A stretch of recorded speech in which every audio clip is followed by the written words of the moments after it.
Pierson regular council meeting to order on Tuesday, April 15th at 6:30 p.m. Yvonne, would you please call the roll? Yes, sir. Mayor David Grayler. Here. Vice Mayor Robert Greenland. Here. Councilman Jimmy Anderson. Here. Councilwoman Lenny Richardson. Here. Councilwoman Brandy Peterson. Here. Town Attorney Scott Simpson. Here. Town Planner Mark Crett. Here. And Ryan and I are present. And the sheriff's office. And the sheriff is present. Okay. Lenny, would you please lead us in the invocation? Absolutely. Thank you. Let us pray. Dear Lord, I want to come to you with great thanks for this beautiful day you have bestowed upon our wonderful community. Dear Lord, I want you to always bless this council and anyone that has anything to do with the inner workings of our city. Dear Lord, I ask you, as we embark on one of the holiest weeks of the year, that we always remember the sacrifice given to us by our Lord Jesus Christ, so we may be granted forever eternal peace and salvation. I ask these things in your great name. Amen. Amen. Please stand for the pledge. I pledge allegiance to the flag of the United States of America and to the republic for which it stands, one nation, under God, indivisible, with liberty and justice for all.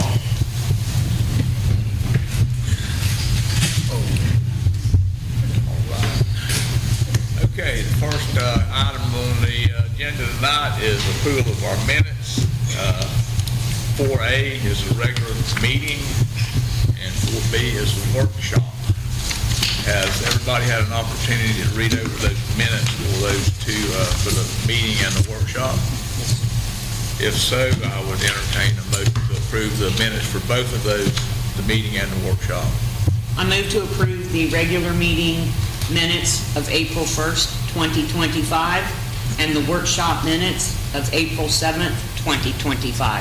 Let the record show there's been a motion on the floor by Councilwoman Lenny R. Richardson to approve the regular meeting April 1, 2025, and the workshop minutes on April 7th, 2025. All those in favor say aye. Second. Good job. Seconded by Robert F. Greenland. Now call for the question. All in favor say aye. Aye. Got ahead of myself. Okay. Item number 5 under new business. 5A is an update from the community traffic safety team, and here tonight is Lester Pulley. Hey, good evening, Lester Pulley, 363 North Pine Street. For y'all that don't know, I took over attending the county traffic safety team from Sue. They meet once a month on Thursday mornings over there on International Speedway. They mostly talk about school zones. For y'all that don't know, they talk about crossing guards and crosswalks and signage and that kind of stuff. I attended the last one. I wrote down some of the highlights. Traffic fatalities are down, and they're trending down in the county. We had less than 25 so far this year. They talked about speed cameras in school zones. Some of the counties have gone to that, and this one has not, but some of the towns have. Lake Helen has, and there was another one that has too. And my understanding is there's a vendor that comes in and puts up the cameras, and you automatically get a ticket if you're speeding in the speed zone. And the vendor pays for all the money up front, putting up the cameras and all that, I guess collecting the fees, and they get a portion of the fees, and then the town would get the rest, is my understanding. So just food for thought. That may be something coming in the future. I don't know. Does the county get a portion of those fines, or does it stay with us? Oh, I don't know that. I think it's just between the city and I represent Lake Helen, so I've looked at that contract. Is that similar to the ones I see them talking about over in Lake County and places where they have those automatic cameras? These are just in school zones. Yeah, that's kind of what I'm... Yeah, so it could be. I know there's a couple other places this vendor does it. But we've just started the putting this stuff there, so I can't really tell you how it's gone. It has to be worthwhile for the vendor to put them up. If they're not going to get a lot of revenue from it, they probably won't do it. The elementary school over here on 17, you could probably wear them out over there, I would guess, with the cameras. Probably so. Sunrail use is up, especially between DeLand and Winter Park. They're now charging for parking down at the beach, and people have started parking on the side streets down there. I heard that Volusia County residents don't have to pay to park. I don't know, I haven't been down there. I think you have to register. You got to register? Register online. So you register online and you don't have to pay to park at the beach. They paved Shell Harbor Road, they said. I haven't been down there. It's paved. It's paved. Pretty decent. That's pretty much, there's a lot of talk about school zones. They bring them up on the Google Earth and look at them and look at the crosswalks, and there's a lot of parking, or not parking, but the crossing guards in there and stuff. That's mostly what they talk about. I did bring up our issue with the stormwater runoff at Washington Street over here. They were interested in it, but I don't know if anything came out of it. I did see a trailer parked over there with a load of pipe on it, but it didn't really look like stormwater pipe. Yeah, they were yay big around. They didn't look like stormwater pipes, but that was it. Y'all got any questions for me? Or if you got anything you want to bring up with the county traffic safety team, let me know and I'll bring it up with them. But it seemed to me like they're mostly concerned with school zones. Okay. Maybe get the contact information for the vendor For cameras?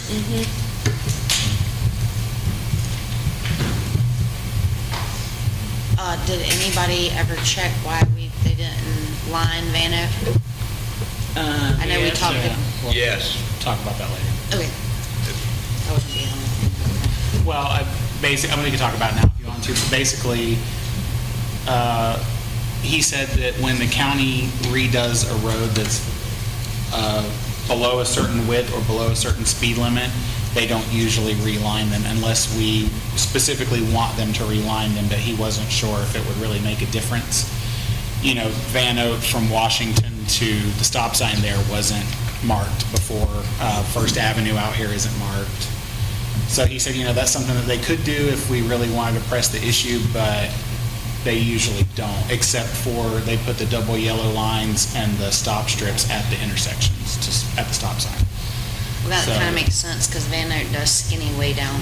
Well, and that was his concern, was that if you put a line there, Right. Is someone going to run off the side of the road because they're trying to stay to the right of the line? So, but he said it's a council decision, so just an informal, whatever we decide. I told him I'd give him a call back tomorrow.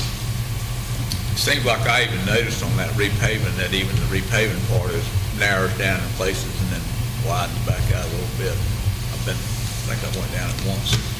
Well, I think that's how that road's always I think been so, through yeah. there. It has always skinnied down through there. You almost have to It get would be over- nice though if we had a center line Yeah. on that.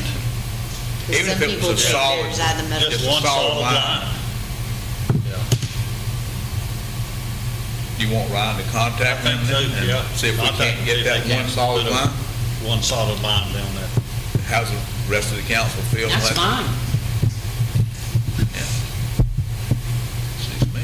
Thanks, Good John. idea. Because I do believe there was a line on that before. Was there? Oh, I yeah. think there was a single line, I believe. Well, you drive in and out of it every day, so. There was a line.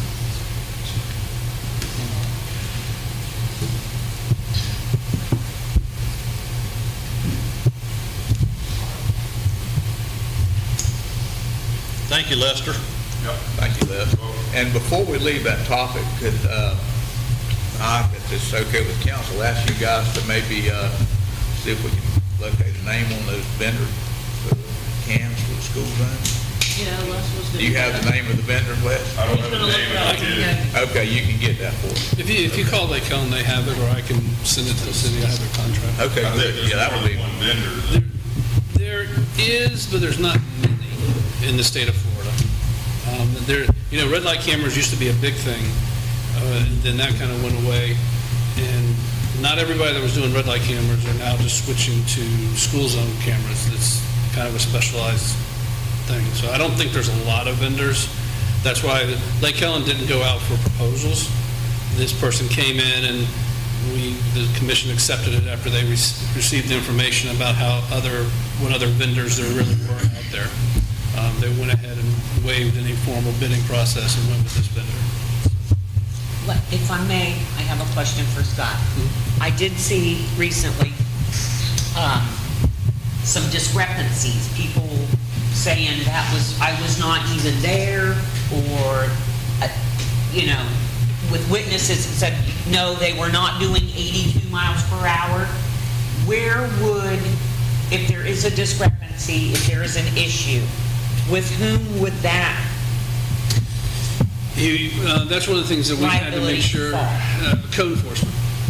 You will have to have a special master here that would, and Lake Helen has code enforcement through what's called a special master. We just expanded the scope of the special master to include these ticket violations, but we didn't have a special master retained. And I was kind of on the staff saying, we're going to have to get a special master, not only just to hear code cases, but when this ticket issue comes up, that's where the cases go. They don't go to court. They go to, and that's why the clerk's office and everything doesn't get, I don't think it's a piece of it, but if you, they have it set up so it goes, you set up a hearing process here in the city court. Okay. So the whole burden falls upon the town as far as Yep. of finding who's actually driving the car and who not, if they appeal it and that type of thing. If they challenge their ticket, yes. Okay. Any other discussion on 5A? Okay. Moving on to 5B, Pierson burn ordinance discussion by Councilwoman Lenny R. Richards. Thank you, Mr. Mayor. So I reached out to Scott last week regarding the tinderbox criteria that we are under right now. And we had discussed, I believe at the workshop or something, just chit-chat, that none of our ferneries are insured. And this community exists from agriculture. So I asked him if he would explore Shane, what is Shane's last name? Lenoy. Told me that the cities and towns have the right to initiate their own burn ban ordinance. So I reached out to Scott to explore that, and we shall see what his findings are. When I looked at it, in my initial research, the only thing I could ever find was either the state or a county issuing a burn ban. So that's when I contacted you back, so I could call him directly. And Linda gave me the number. So I talked to Shane, and there were two cities, DeLand and New Smyrna.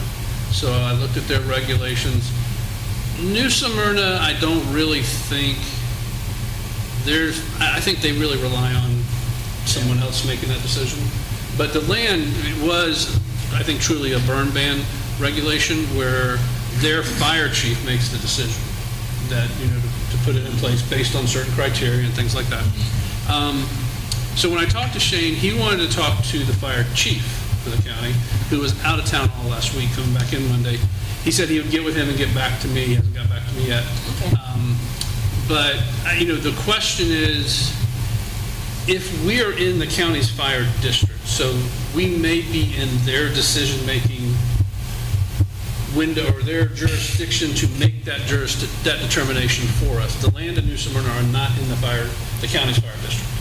So it may be that because we're in the county's fire district, they have to make that decision. I looked at the county charter, county regulations. It didn't say anything specifically about that.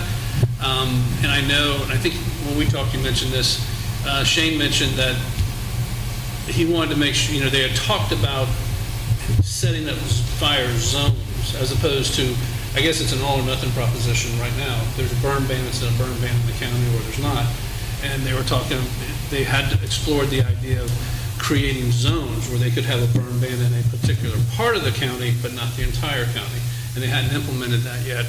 But if we do a burn ban, then you got the enforcement aspect of it. That's where the fire department would, or the county's fire department would come in. So that's kind of where it starts tailoring into the county setting up zones where burn bans could be. So as soon as I hear back, if I don't hear from him by the end of the week, I'll give him a call. Okay. But he was waiting for the chief. The chief was out of town all last week. Okay, thank you. So we want to table this Yes. until we get. Yeah. I know as of last Friday that the forestry department was very close to issuing one Yes. for the county. And in our email today, it did say Volusia County and unincorporated Pierson and I believe Lake Helen or whatever. It didn't say Yeah. DeLand or Newsom. Yeah, Probably it for had that reason. Pearson, Oak Hill, Oak Hill, and was it Lake Helen? I believe so. Anyhow, there was 3 cities plus the unincorporated. And those are all Effective cities. midnight, basically. Goes into effect at midnight. Yeah, 12:01 a.m. Yeah. Those are all cities that are either in the county's fire, basically they're in the jurisdiction of the county's fire district. Yeah, either because they're taxed or they have a contract with the county's fire department. So is there a motion to table this? Move to table. Till next meeting? Okay, there's a motion made by Lynn Richardson to table item 5B until our attorney can get in contact with the necessary people. Is there a second? I'll second it. Seconded by Councilman Jimmy Anderson. All those in favor say aye. Aye. All opposed, same sign. Motion carries. Okay, moving on to item 5C, which is resolution 2025-05 to create a charter review committee. And I want to turn this over to our attorney, Scott Simpson. First, I'll go ahead and read the title into the record. Resolution number 2025-05, a resolution of the Town Council of the Town of Pierson, Florida, creating the Town of Pierson Charter Review Committee, providing for objectives of the Charter Review Committee, providing for appointment and composition, providing for duties of the Charter Review Committee, providing for terms of members, providing for rules of procedure, providing for duties of the town clerk, and providing for an effective date. As I mentioned last, meeting, when we went through, we kind of put together our final charter based on votes we had. The charter requires charter review every 10 years, and the last one was 2016. That's when it went into effect, 2016. So 2026 is the charter review, the 10-year point, and it says 18 months before we should have a charter review committee formed. So that's what's before you. Right. Anybody have any further discussion on this?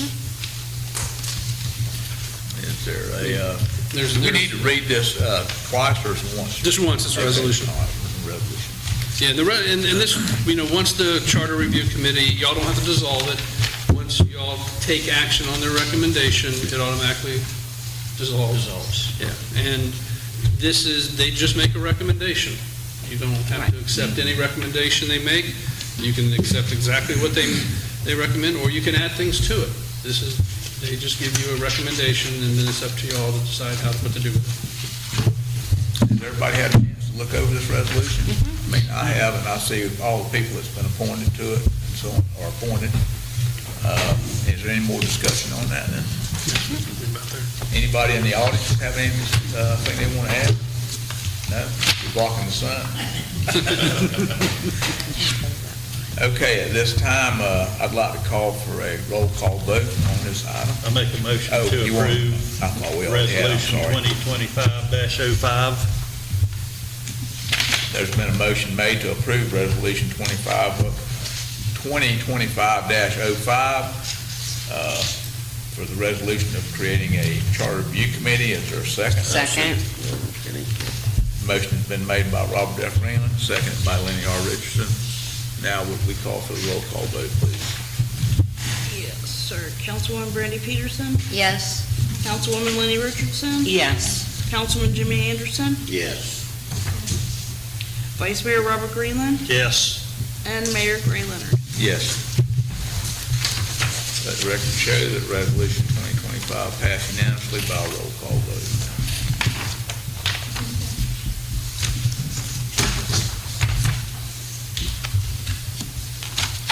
Okay, moving on, item 5D, North Road Culvert updated quote and FEMA status.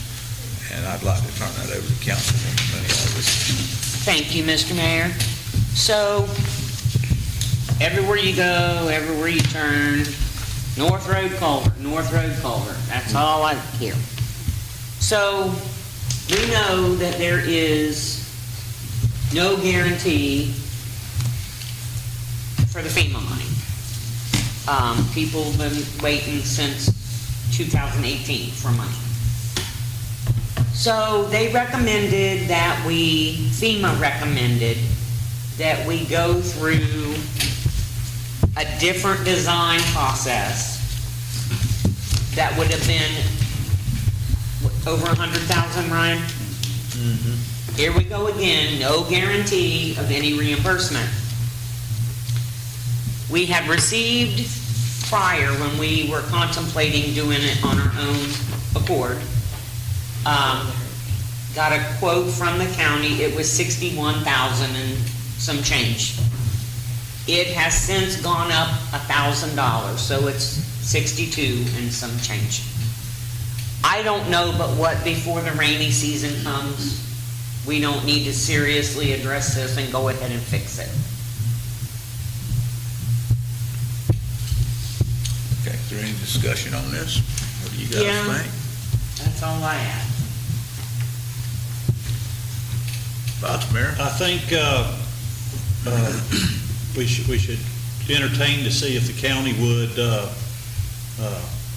not finance it, but let us break it up in maybe, I don't know, payments over 5 years or something like that. Something else. If they would I'm allow sorry. that, instead of us having to come out of pocket for 62 grand.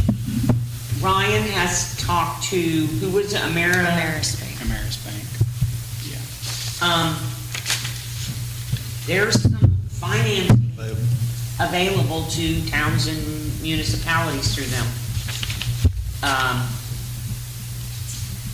Then the accountant, the auditor, kind of balked at that idea. Did he elaborate as to why, Ryan? He talked to Yvonne, yeah.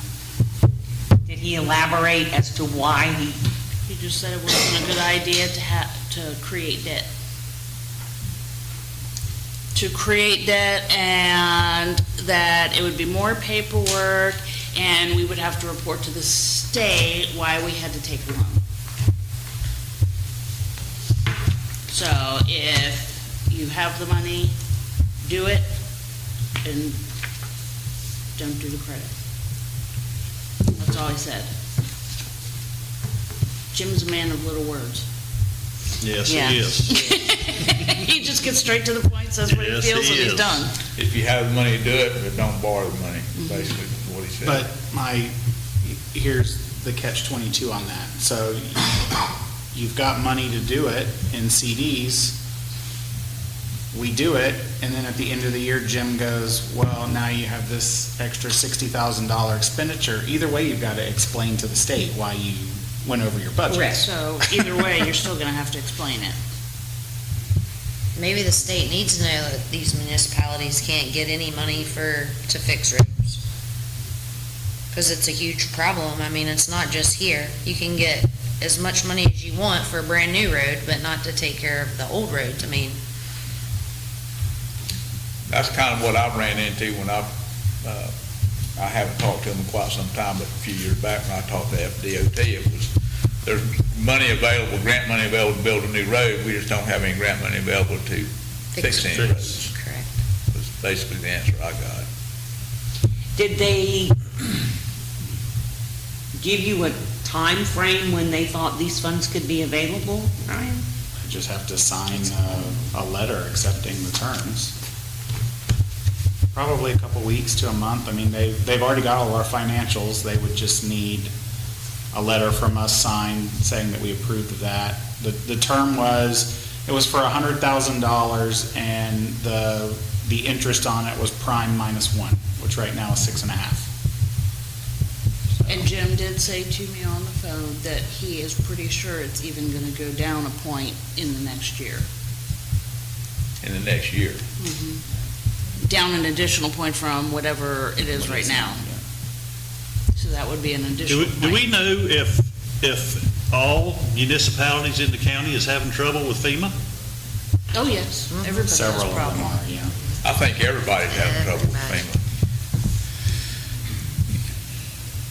At our last meeting, I know we discussed maybe trying to contact our representative. I Do wrote, you think that'd do any good? I don't think we need to. I don't think, well, I wrote letters to several representatives, state representatives in our area, and I also sent a letter to Rick Scott telling him that, about our problem with our roads and so on and so forth. And the only response I got from anybody was a form letter from Rick Scott's office thanking me for contacting their office. That was it. That was it. I got no response from any of our state representatives or state senators. Zero. So. Nothing. So keep in mind that we had two offers from FEMA, right? We had a mitigation offer, which is the one where they wanted us to re-engineer the whole thing to their specs. Or there's a like-in-kind replacement, just a flat, okay, you guys fix it. So that offer was for $43,000. The mitigation offer to build it back better was an additional $42,000, so that got you, $85,000. So we can replace this culvert and still apply, and I'm pretty sure, for the 42 or 43 for just the flat replacement.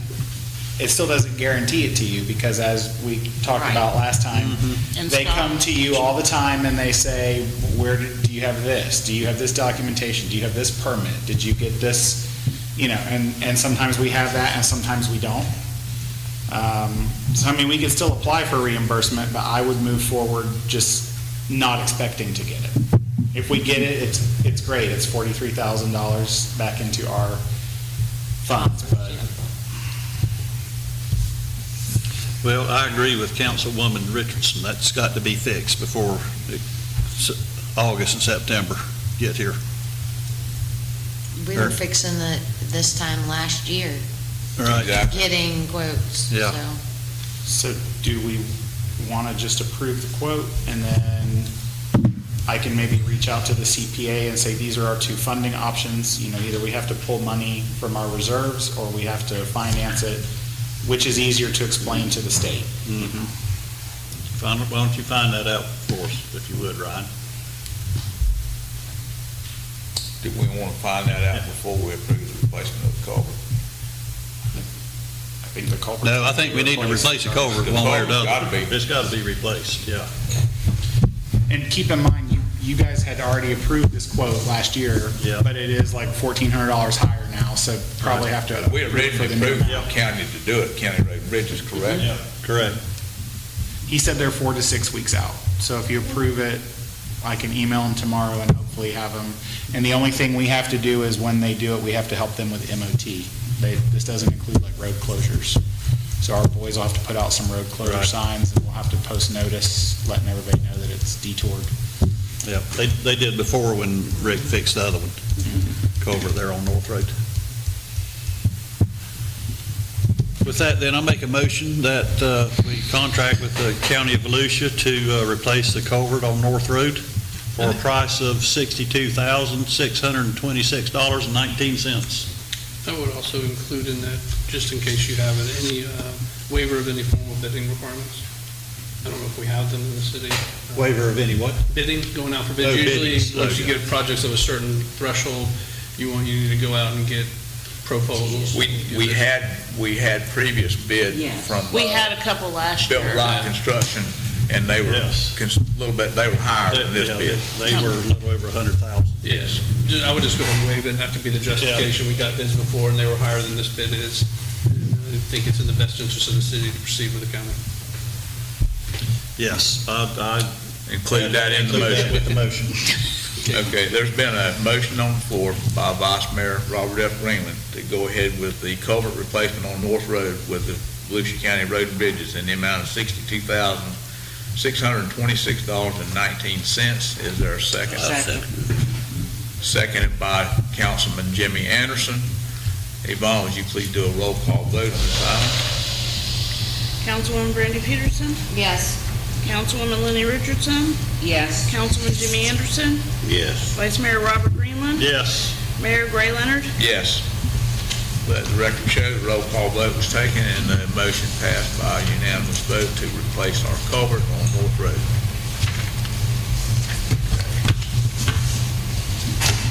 Moving on to item 5E, it's the irrigation at the Chipper Jones Park rear ball fields, and I'm going to turn this over to Councilman Jimmy Anderson for his discussion. Yes, we met with Adam over there, me and Bobby, and Lewis. And Lewis told me today, he called me, me and him went over there and marked where we want to put the actual valves. To put a valve on each field, just one valve. Right now, there's 6, 7 valves on one field. And the way Adam said we need to do it is put one valve and turn all the valves that's on them fields right now, just open them up and leave them alone. So one valve would take care of each field. But he didn't give me a price yet on what it'll cost him. Now, the Little League has made arrangements to pay for the main pipe, the big pipe to go through there. The only thing we'll have to do is pay Adam whatever he's going to charge and what material he has to have to hook up each one of them valves. But I know the main main line was over $2,000 for just the pipe. And then you said the Little League has agreed to furnish that pipe? Yep, Little League agreed to pay for that. He didn't know why that all those valves are on that one field like that? That was put in by the county, and the county back then had one man that was doing all that, and that's the way he hooked them up. And that pump we got over there on that now, is too much pressure for just a few valves coming on at one time. And we've kind of figured out that it needs to all come on at one time on each field. So you'd run one field, At a time. actually you'd have two zones, one for field A, one for field B, or whatever you want. Well, there's 4 fields. Okay, so, but each field will come on independently, the whole field. Individual, but it'll all be, the field will come on itself. All the fields has got the irrigation out in them and the sprinklers. All we gotta do is get it hooked back up from the main line to the well. So, Adam's supposed to come tomorrow and meet with me and Lewis over there on that field and give us a price Okay. of what it'll cost him. So, we would probably need to table this item Yeah. until we get a quote or a price on what it's gonna cost us to actually get it done. But I had her put this on the agenda before me and Bobby even Right. checked with them out there on that field. Them fields have gotta have some water. Yeah. Our fields up front looks so good, and them back fields is dirt. Okay. I'd entertain a motion to table that until we get a quote from Move Adam. to table item 5E. There's been a motion on the floor to table item 5E until we get our quotes from Mr. Braddock on what it's going to cost us to hook up this irrigation. Is there a second? Second. Motion is made by Councilwoman Lenny Richardson, seconded by Councilwoman Randy Peterson. All those in favor of table until we get our quote, say aye. Aye. All opposed? Motion carried, unanimous vote.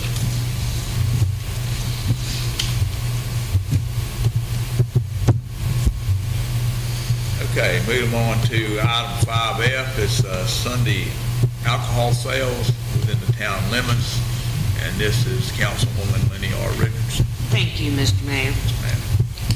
So historically, over the last 5 years or longer, planning and zoning had worked on changing our ordinance to allow alcohol sales after 12 p.m. on Sundays. And it was split decision, but just enough that it never passed.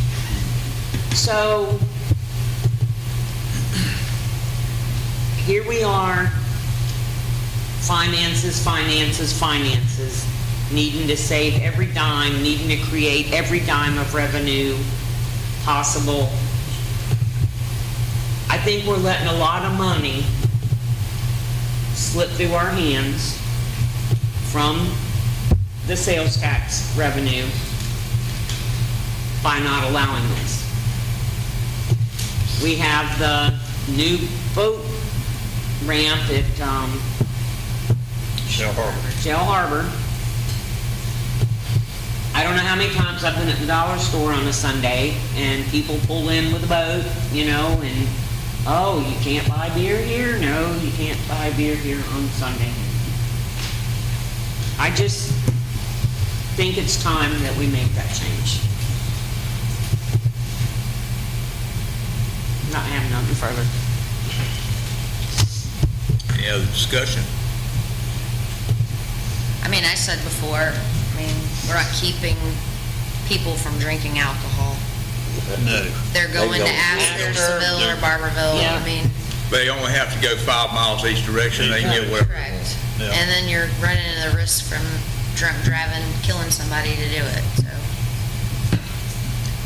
In order to, if we decided we wanted to change the alcohol sales in Pierson, would we need to bring that up in an ordinance change or resolution to allow that? Or could we simply do it through It would be a motion by the council? No, you would have to amend your ordinance, and I was just trying to look up something, and maybe Mark can tell me. You said that it was It's going- not in the land development code. It's been discussed at planning before, but it's not in the land development code. It's just a regulation of the city. Correct. And so, just because it didn't pass out of the land development, the planning board, why didn't it come here? It did. came. It It come to the council and that, And the first reading it passed, and the second reading It did not. Okay. Yeah, You just had to bring back another ordinance. that's all.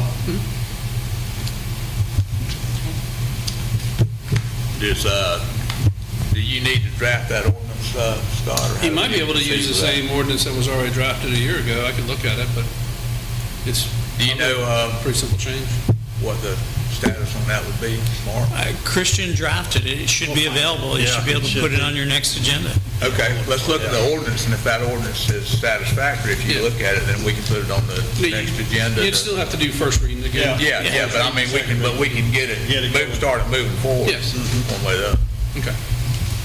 Okay, so we're, on agreement, we're going to, try to locate that ordinance, have it reviewed by our attorney Scott Simpson, and then, bring it up for our first reading at the first available council meeting after we get it looked at. Any other discussion on that? Bobby? No. Lenny? No. Okay. Moving on to, item 5G, the, public auction methods, Jordan Gidden auctioneer's proposal and scheduling, that would be Deputy Clerk Ryan Smith. Okay, so in your packet, there's an email from Jason Gideon.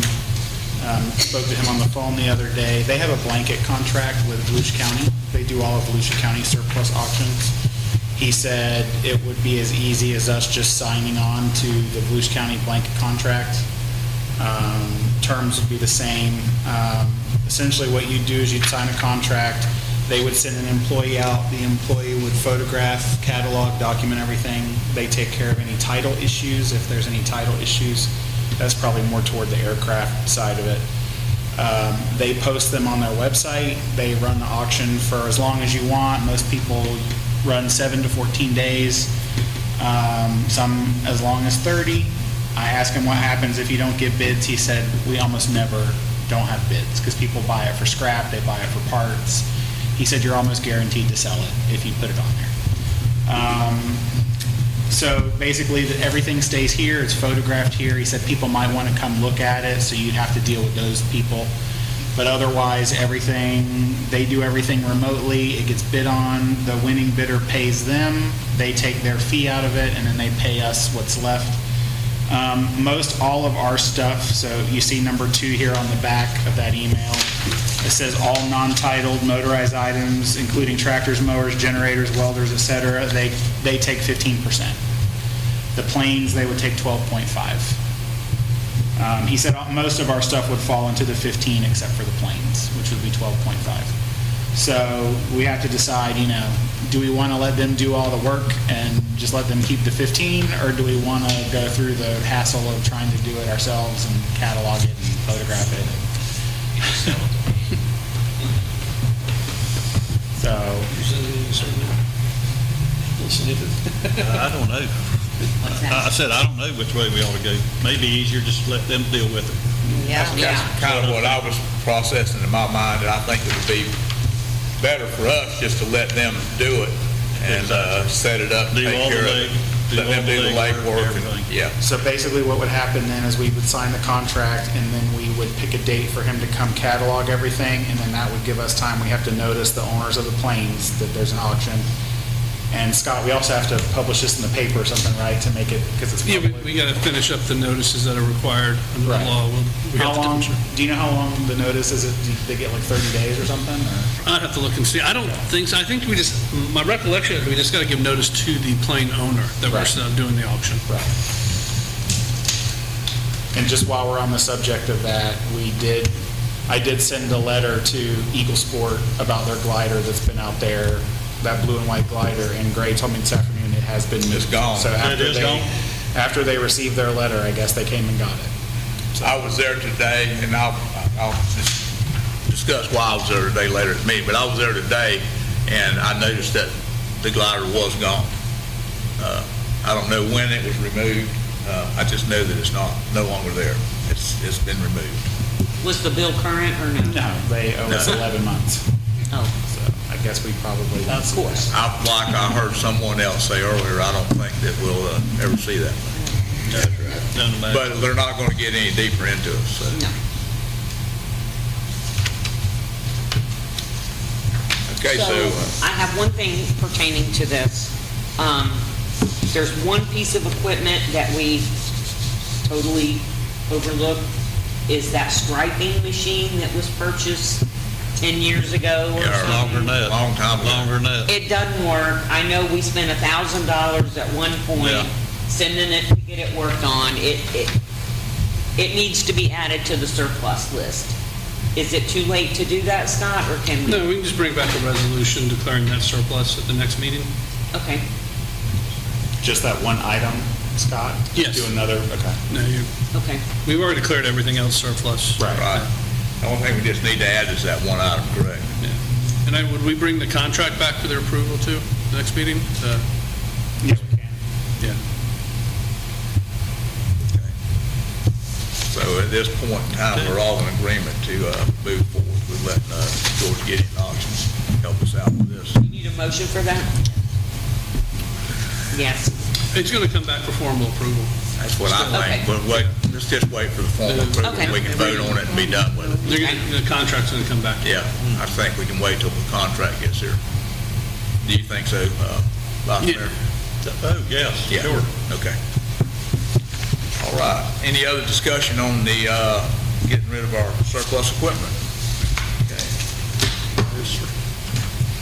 Moving on to item 5H is the Volusia Office contract, Volusia Sheriff's Office contract renewal and the deputy shift hours of Councilwoman Lenny R. Richardson. Thank you, Mr. Mayor. So I guess today was the day that we got the great news that our contract has gone up to, what, Ryan, 345? 345.5, yeah. $345,522. Yeah. With the possibility of an extra 8%, is that correct? No, the last year, they told us it was an estimated 304, and then it went to 319 when we got the actual renewal, so it went up 15,000. So now the estimate's 345. Is it going to go up another 15 from there? Or we don't know. They don't know until they have their real numbers, they said. This is just an estimate. So, this was my thought. We have one guy, a 12-hour shift per day, right? Would it be possible to cut that 12-hour shift back to 8 hours? That would save $100,000 a year.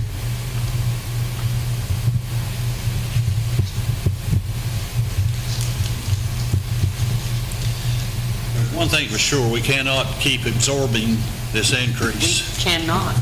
and it's not going to go down in the foreseeable future. It's only going to continue to go up, which everyone here knows that. So it might behoove us to explore that avenue, cutting back on the hours. I mean, we're still covered. It's- Our Right. county taxes still, right, we're still paying for law enforcement. Correct. Do you think, Scott, that's something that we could explore? Yeah, I mean, what y'all do is you pay for enhanced services over and above what the basic sheriff's services would be.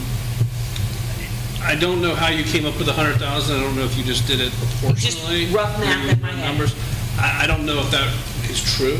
You know, if they say, well, Yeah. whether we do 12 hours or 8 hours, we got to have the same number of employees. It's going to cost us the same thing. I don't know. Right. But I think we can actually, I think we could propose that to them, say, or what other changes could we make that could save us money? We're thinking about cutting hours from 12 to 8, or do you have any other suggestions that would help save us some money and help save you money? Because my understanding, it's just a straight pass-through of their costs. Because in Oak Hill, we had the same contract. When we started with them, it was in the forest, 700. So it is going to keep going up. And I will tell you how he came up with that. He told me that the sheriff's office comes up with that by assuming there's somewhere between 8 and 10% tax base growth. In other words, they're assuming there's more people moving into Pierson or building or developing, but our tax base is not growing as fast as Volusia County as a The whole. rest of the county. But that's how it's going to increase every year. They base it on what the property appraiser says the tax base is going up by. So it's not based on the cost they incur? That's not the way he explained it to me. That's not the way I understood it. It's based on, No, that's not how we understood it today, Scott. it's based on the cost through property appraisers through the county as a whole. Yeah. And He felt we should be able We're a to lot absorb different that than fairly he's, easily if we were going to have an 8 to 10% tax base increase. And I said, I don't think Pearson's anywhere near that, sorry. No, not at all. I mean, we build a house occasionally, but we're not into that growth rate. No. Well, also, within this past year, we've given them a substation up here. We discussed That they- that today too. Only had a closet at the other building, which I thought was gonna open the sheriff's office up to being able for residents to come up here and talk to them and all that, but as a resident, I had to talk to them, and it's not like that. You talk to them outside at their car, and sometimes you need some privacy, you don't want to We be, discussed that with the representative from the sheriff's office today, and we definitely expressed our displeasure about that procedure. They would like to, according to him, Karen is going to call us to schedule a meeting with Sheriff Chitwood about it. Because he said we should really voice our concerns to him. Because you had an issue with that, but also there was a day that a woman came up here with a little girl, and the little girl's mother had been missing for like over 24 hours, and they were distraught, and the little girl was crying, and he met her outside on the bench out here, and people walking in to pay their water bill were all just walking by, and I'm like, think there's a little bit more, you have a whole substation down there. You Yeah, could take that's- her in there. and- that's Well, ridiculous. and another They have thing, not been using any discretion at all. No. well, I mean, at the same time, we're absorbing cost for the substation. Should that not come off this bottom line of money they're charging us? I don't know the answer to that. I don't know the answer to that either. Well, now, Greg, we pay our taxes, so much of our money automatically Correct. to the county for the sheriff's department. We do. And it's not real cheap either. This is it, but this is not, this is like an enhanced service on top of what we're paying for.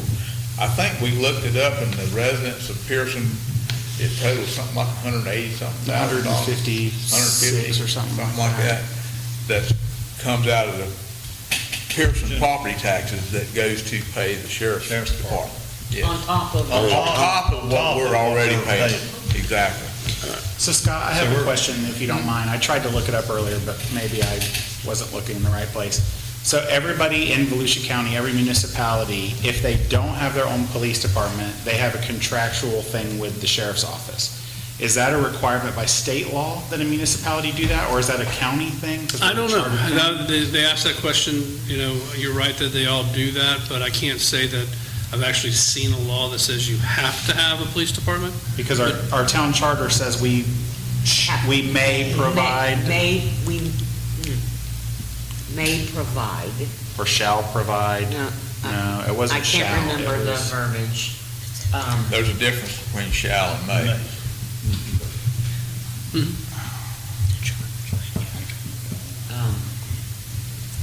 But this has got to be negotiated. It's got to be. Well, it's a third, right now, this year, it would be like a third of the budget, right?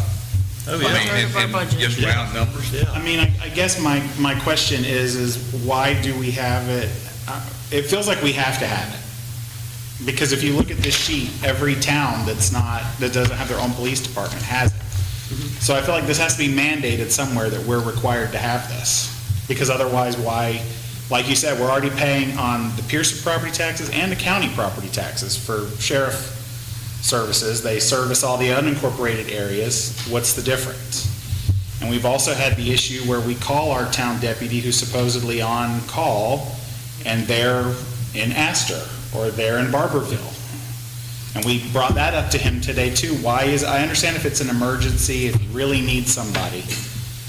But sometimes they're on calls that it doesn't seem like our deputy should be there instead of here.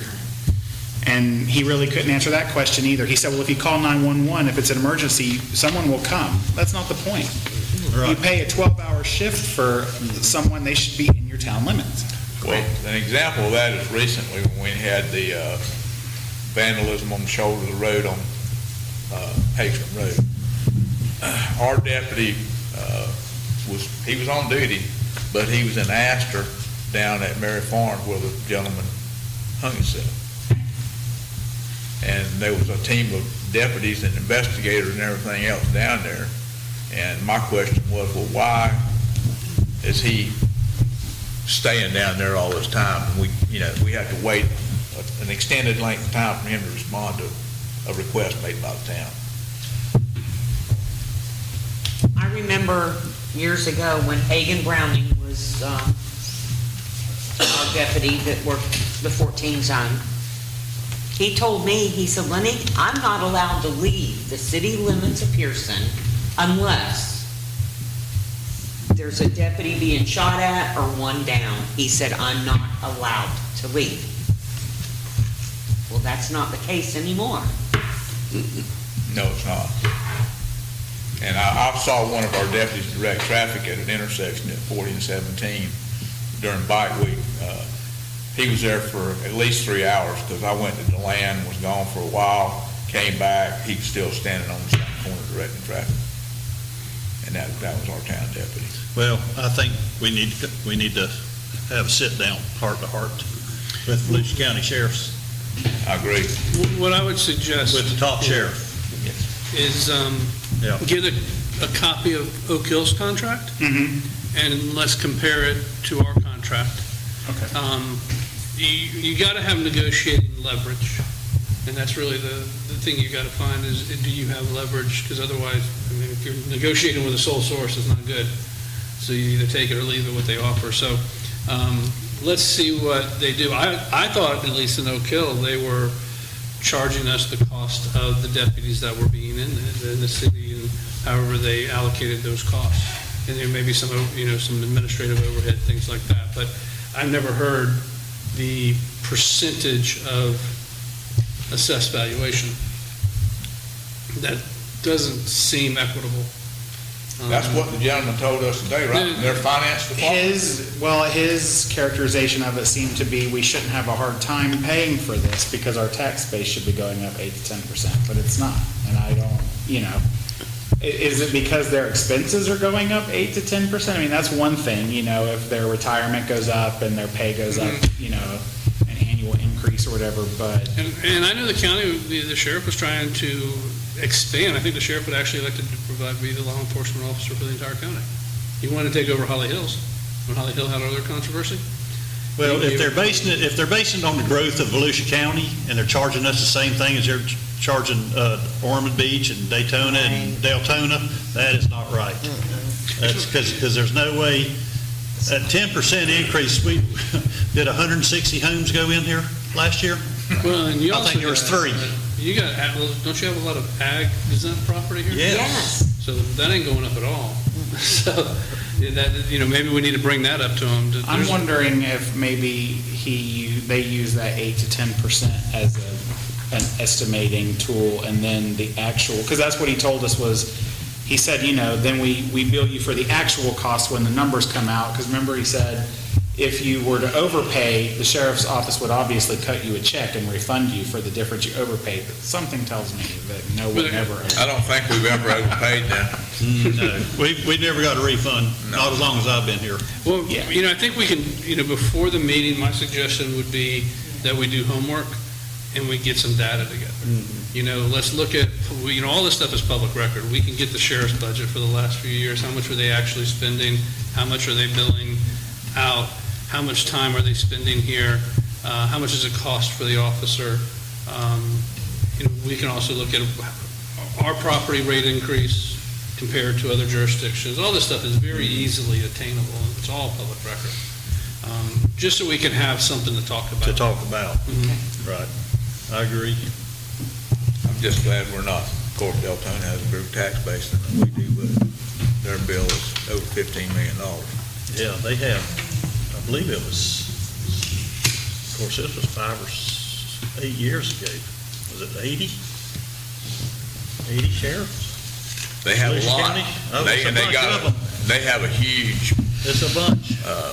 office complex 60 down or there 80, also 60 or 80, in the 60s or 80s, for just Deltona. just Deltona. Well, and like Oak Hill, Oak Hill's the next closest to us, and theirs went up a considerable amount over last year too, but Oak Hill has a lot more development going on right now than we do, so, And one of the things I find interesting about this, the sheriff bill in the cities, and I asked Sheriff Ben Johnson about this one time years ago, because I see a lot of deputies in the land, I see a lot of deputies in Daytona, I see a lot of deputies in Ormond, and so on and so forth, but they don't charge those. They don't charge Daytona for the officers that are in there.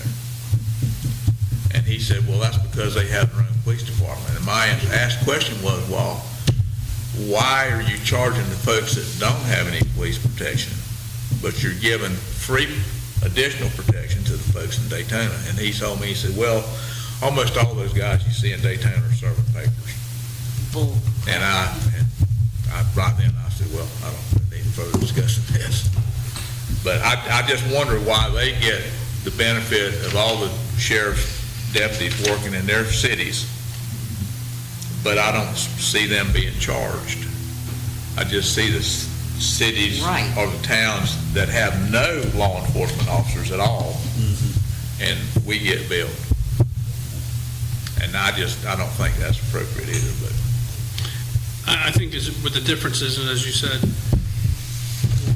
this 345,000 should be paying for the enhancement that we should be getting over and above the base service everybody gets. And so that's what we got to figure out. What's the enhancement? What's the base service that we're asking for? And the base service, I don't know what patrol they would do if we were not a city, if we're in an unincorporated area of the county. What patrol would they do here? That may be left to their discretion and how they lay out their patrols. But when we pay $345,000, what are we getting for that we wouldn't get if we were not a city? And that's really what we're asking. That's really what you want to know. What are we paying for $345,000? Is it one officer for 12 hours a day? Is that what, that costs $345,000? I mean, but as I said, I don't know what our options are in terms of who else do we contract with? When does the current contract expire? Have to look it up. We'd have to look it up, we didn't look it up. Does it run year to year, or is it, I think it's a 3-year, I think. No, I think it's year to year. Year to year? I'd have to look at I it. thought Oak Hill just did a 3-year contract, but I could be wrong. I believe ours is year to year. That's what I thought, but I don't know. No, I think there's an increase every year, but I do think it's a multi-year contract, because we didn't sign a sheriff's office contract last year. We just got Okay. the renewal now. That could be it then. Yeah, Maybe they just renew once a year. maybe our time is coming up that we can try to renegotiate it somehow. We'd have to look at it and see what all it actually says that we're getting in terms of services. And I remember one year we got a little refund from them. Oh, yeah? Mm-hmm. It's been quite some time ago, but I do. Okay, so you want us to, the clerk's office decide to set up a meeting between the council and Sheriff Well, Kent to discuss this? I agree with Scott, though, we need to get, I know, we need to. we need to do some digging homework first. before we call for that meeting. Exactly. Okay. Exactly. Yeah. Yeah, You want get to- some facts and stuff straight. Just see if our Down. clerk's office can get some of those numbers for us. Yes. Okay. I would get also copies of all the contracts that all the other cities have, just so we can see how ours compares to theirs.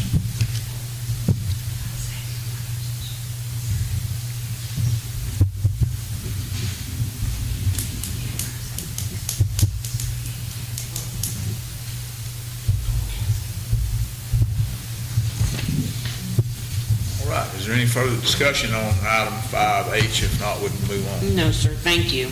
All right, moving on to item number 6A, updates and reports by the mayor. The only thing I would like to talk about is, we brought up the driveway over at Chipper Jones Park, I think at the last meeting.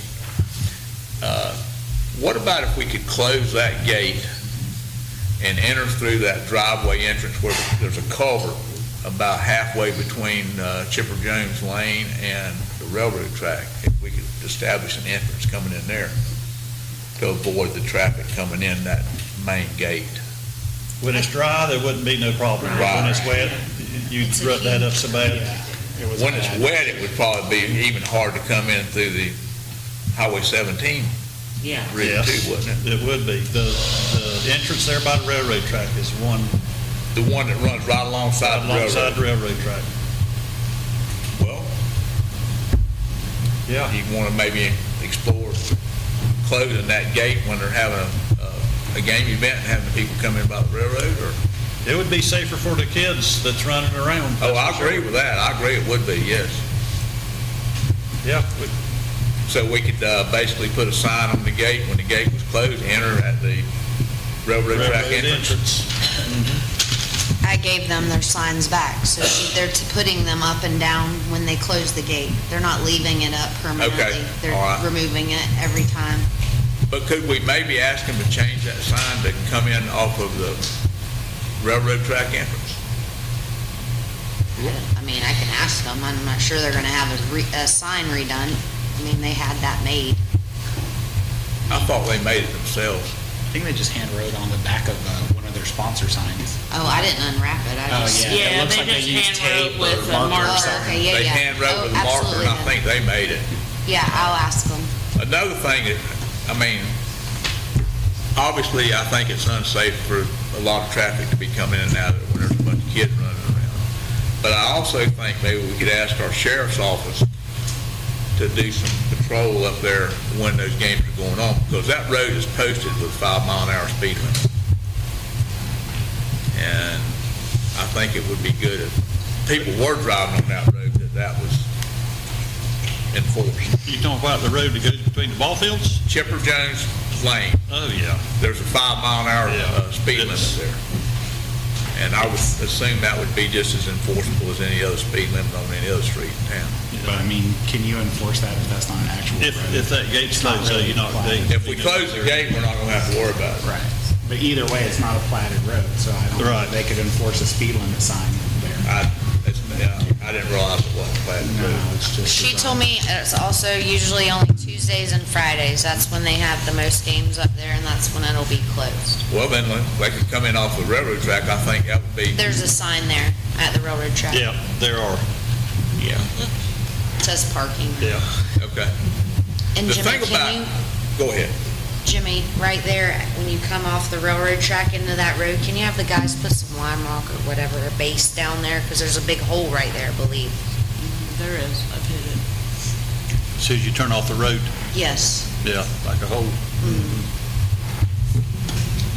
Another thing I was thinking about coming in off of Highway 17, I was at that traffic DOT repaving meeting we had at the town center a couple weeks ago, and I didn't realize it, but we have an average of 7,900 cars a day coming through town. 7,900? 7,900 cars a day counted, yes, coming through Pierson.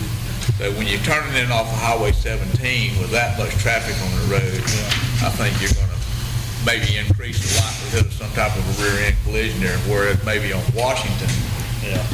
there's less traffic, and that's why I was thinking if we could do the thing by the railroad track or the other one. So, I'll tell them. okay, that's all I had. Updates by and reports by council members, Vice Mayor Robert F. Kramer.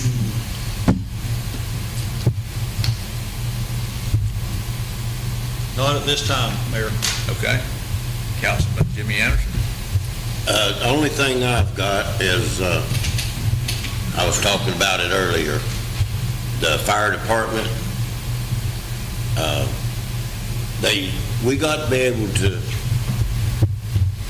figure out where all our water that goes through the wells and with what goes through the meters around town, all this water that they use, they used to come by and get a meter, and we give them one time so they could put on the fire hydrant, so they could keep track of how many gallons they use. Not that we was charging them for it, but where we had a record of how much water they actually use. And as far as I know right now, I hadn't talked to Lewis, but the fire department doesn't get a meter from the town anymore to what water they use. They just hook up to the fire hydrants wherever and use it. But all the water that's used over there, the town's supposed to be able to count for it. Right, account for And with what water the town people use and what used over there, I know they ain't nowhere near what's going on. So, and the only reason why I brought that up is the other day I was going to the Shell Harbor, to the boat ramp, and there was a hose and a valve turner on top at the corner of Van Oak and Shell Harbor. So I know they've been using the water for these fires, which is fine. Yeah, that's what that was for. But we still need to know how much water they use so that they can keep up with it at town hall, what goes through our meters. So, Yeah, that was county, that was the county, that was county employees. Which I know it when it's, Not the fire department. There were county employees that does that stuff. and I know in a crisis situation like that, you're trying to keep somebody's house from burning down or whatever. Are you gonna take the time and put the meter on it and, you know what I'm saying? Or are you Well, just gonna get it and go? they still know how many gallons They put That that it tanker takes, holds. that tank will hold, Yeah. Yes. They can need keep a to. record of it. Absolutely, and give us the record of how many correct. tanks they use, if they don't get a A meter, meter, yes. just like the fire department. Can we ask the Yes. Forest Service to do that, Bobby?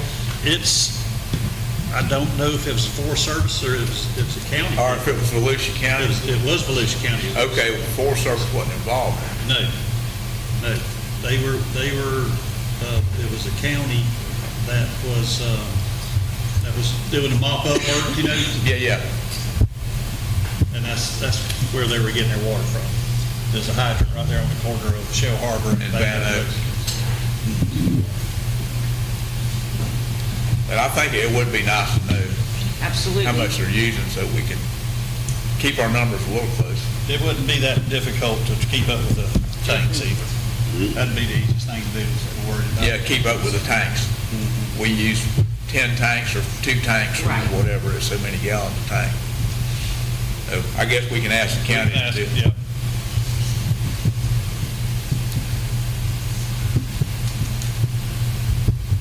Anything else? No, that's about it for now. Councilwoman Lenny Richardson? Have one thing in particular, did those tires get hauled off that, they did, they're gone? They're gone. They're gone. Oh, God, Oh, thank wonderful. goodness. When did they do that? Last Thursday, Friday, Okay. something like that. So the tires are gone from the old dump site and is the behind the work on? Yes, and if anyone asks to take a dump truck full that's by the ton, you have to go to the Port Orange, the Tomoka landfill. They do not take them at the transfer station. They'll only take 24 tires max at the transfer station. So we had to haul Dustin those. went there first, and they wouldn't take them, so he had to go to Tomoka. But Okay. they had already loaded them all up, so. But I think it only cost us, what, $300 total, $300 or $400? Whereas if we had done it through someone that you talked to, it was gonna be like $30 a tire. to haul dear them. God. So it was easier to go by the ton. Well, that's good. Yeah. Yes. Anything else? No, sir. I have nothing. Nothing from you? Okay. Updates by our town attorney, Bob Simpson. I think we were going to talk about tonight how we can control growth, regulate growth a little bit. I wanted to touch base with you on that. And I actually think this is, especially for a small community, one of the most important things that y'all can do, because when you talk about why do you have a city compared to being an unincorporated area of the county, 5 of you get to make decisions on how your community is going to grow, talking about your quality of life here as a citizen. Whereas if you weren't a city, there'd be 7 people making a decision on how you're going to grow, none of whom live here, most likely. And maybe one, at best case scenario, you might have here. So it's one of the most important things that you can do. It's also one of the things that I've seen generate the most controversy in a community. So I just wanted to kind of briefly, it may not be that brief, but as briefly as I can make it, go over this with y'all about how cities, local governments regulate and control growth. And there's basically 2 steps to it. And it's going to sound simple. Step 1 is you adopt your regulations. Step 2, you apply your regulations to an applicant. It sounds very simple, but those are 2 very separate and distinct processes that are governed by different laws. And it's very important, the distinction between the 2. And there's a couple things I'll say at the beginning, things I've observed over the years that you'll see as we go through this, they'll start to understand why I said what I've said is, I have the saying that when you deal with growth and regulation of growth and development, as a commission, you're going to get the least amount of input from the public when you have the most discretion. But you will get the most amount of input from the public when you have no discretion. And that really creates controversy within the city sometimes, especially when you have a controversial project. So let's talk about the two steps. Step one is you create your regulations. This is important because when you create regulations, the courts have said you're acting legislatively. As a legislative body, you're setting policy. And because you're setting policy, the courts give you broad discretion. Unless you clearly abuse your discretion in setting policy, the courts will not overturn that. It's the separation of powers, which our government's based on. It's getting a little fuzzy at the federal level, but technically there's a separation of powers, and the judicial branch is not supposed to overstep onto the toes of the legislature. The court should not substitute its judgment for your judgment as long as you don't clearly abuse your discretion. So how do you set policy legislatively? Primarily two ways. First, state law requires you adopt something called a comprehensive plan. And the comprehensive plan is a mandated document that is probably the most important planning document you can have, because everything you do development-wise has to be consistent with your comprehensive plan. If it's not, what you do is invalid. So, and there's certain mandatory, they call them elements in a comprehensive plan that have to be addressed. Your capital facilities, traffic, I think there's school, I think utilities. And one of them that you'll deal with mostly is called the future land use map. And that is saying how you are seeing government or your growth occur in your city into the future. If you remember last meeting, we had an amendment to the future land use map. We were amending that document to allow the zoning that was at the same meeting to go forward. If you didn't amend it, that zoning would have been invalid because it was inconsistent with your comprehensive plan. The other things that you adopt are your land development regulations. This is also a legislative policy decision you get to make. And your land development regulations implement your comprehensive plan. Usually your comprehensive plan is written in broader terms, and then your land development regulations get more specific in terms of how the property is going to be developed. And what I've seen over the years is if you were to have a comprehensive plan review, you probably wouldn't get anybody here. Nobody in the public would come and talk about it, look at it. Because first it's hard to visualize what do these words on paper turn into in terms of a project. What can they ultimately look at? People want to see a picture. Well, you don't see a picture until you get a rezoning or somebody's coming in for a development. So it's hard to visualize what these words on the paper, these policies you're putting in place, what can they turn into in terms of development? But as you adopt policies, you're vesting every property owner with rights in this city.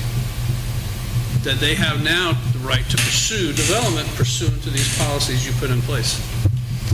And sometimes somebody will see a way to develop that wasn't foreseen by the city. We didn't think that somebody could do that, or the public didn't think that way, but they can. And all of a sudden you have policies on your book that allow that.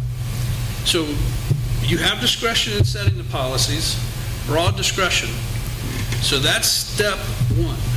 Step two is now somebody comes in and submits an application, and you're going to take those policies and apply them to a set of facts. The facts are what's on the application, what the property owner wants to do. The courts have said you're not acting legislatively anymore. You are now acting more like a judge, because you're not setting policy, you're implementing policy. You're applying policy that you set to a particular person or property owner based on a set of facts. So you're acting like a judge. That's why it comes up quasi-judicial. That's why we have that phrase, quasi-judicial. You're acting sort of like a judge. And so all of a sudden, that changes all the rules with that aspect of the review. You no longer have discretion. This is, you can't, it's not, the courts don't say, well, is this a clear abuse of discretion that the city approved or denied the rezoning? That's not the standard anymore. The standard is the decision of the commission supported by competent, substantial evidence? And you said you've got to have competent, substantial evidence to support whatever decision you make in a quasi-judicial setting. Rezonings, variances, special exceptions, these are all quasi-judicial decisions you make, and you have to have that evidence to support it. Substantial evidence is the greater weight of the evidence and what a reasonable person would rely upon to make that kind of decision. The issue really comes in when you talk about competent evidence. And the problem is, I don't like the use of the word competent because it makes it sound like when you tell the public you're not competent, they're not incompetent, but it kind of comes across that way. Really what the question is, do you have the authority and expertise to say what you're saying? Because I can tell you on a rezoning of a major project, you're going to hear four things. And it's routinely you're going to hear these four things every time. It's going to adversely impact my property value. It's going to cause my property to flood. The traffic is going to be horrendous. The environmental impacts are going to be terrible. I hear those, right, Mark? I mean, the public routinely comes in, those are the four things they really want to talk about. The problem is, the courts have said, if you want to talk about valuation, the impact the project's going to have on your property value, that's an expert opinion. That has to be done by an appraiser. If you want to talk about flooding of a project, that's the impact of a project, that's an expert opinion. You've got to be a stormwater engineer. Traffic, they have traffic engineers, they have environmental engineers. So what I have seen a ton of, and this is where the issues really happen, this is when the public's going to come see you. They're going to come see you in a quasi-judicial setting because now they can visualize what somebody wants to do. And this goes back to my comment about you don't have discretion now, but this is when you're going to get your input. Right now is when at the quasi-judicial stage. They didn't come and talk to you when you were doing your comp plan or adopting your regulations. That's when you had your discretion, and you could say, no, we're not going to allow this. You know, have much broader discretion. We don't like this way of growth. You can say that at the comp plan stage when you're adopting policy. Whether you like or dislike a project is not the criteria at the quasi-judicial stage.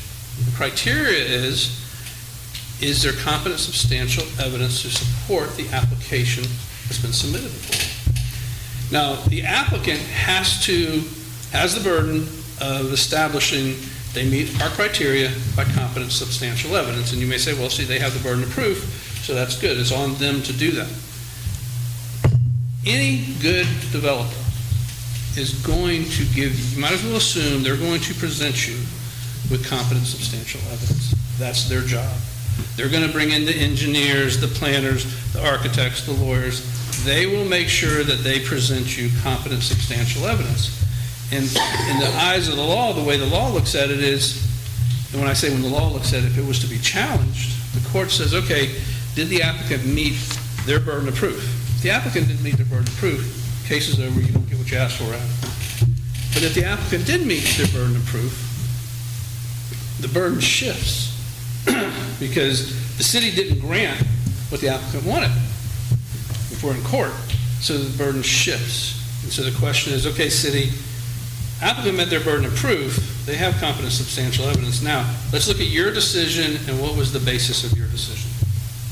And do you have competent, substantial evidence to support the decision you actually made?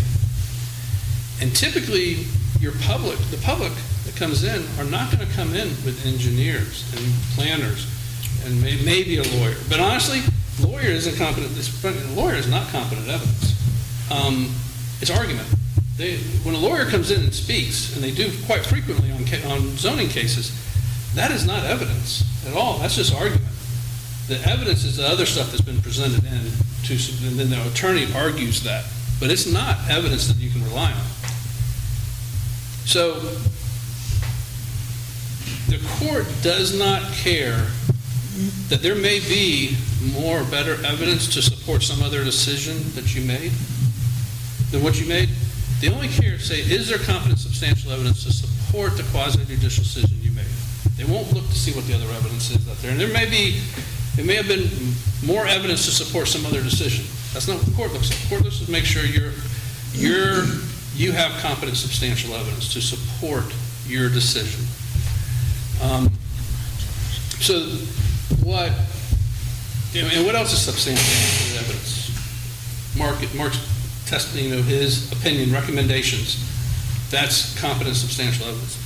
Your planning board's decision is competent evidence. Their recommendation is competent evidence. The public can generally talk about things that the courts don't recognize as needing an expert opinion.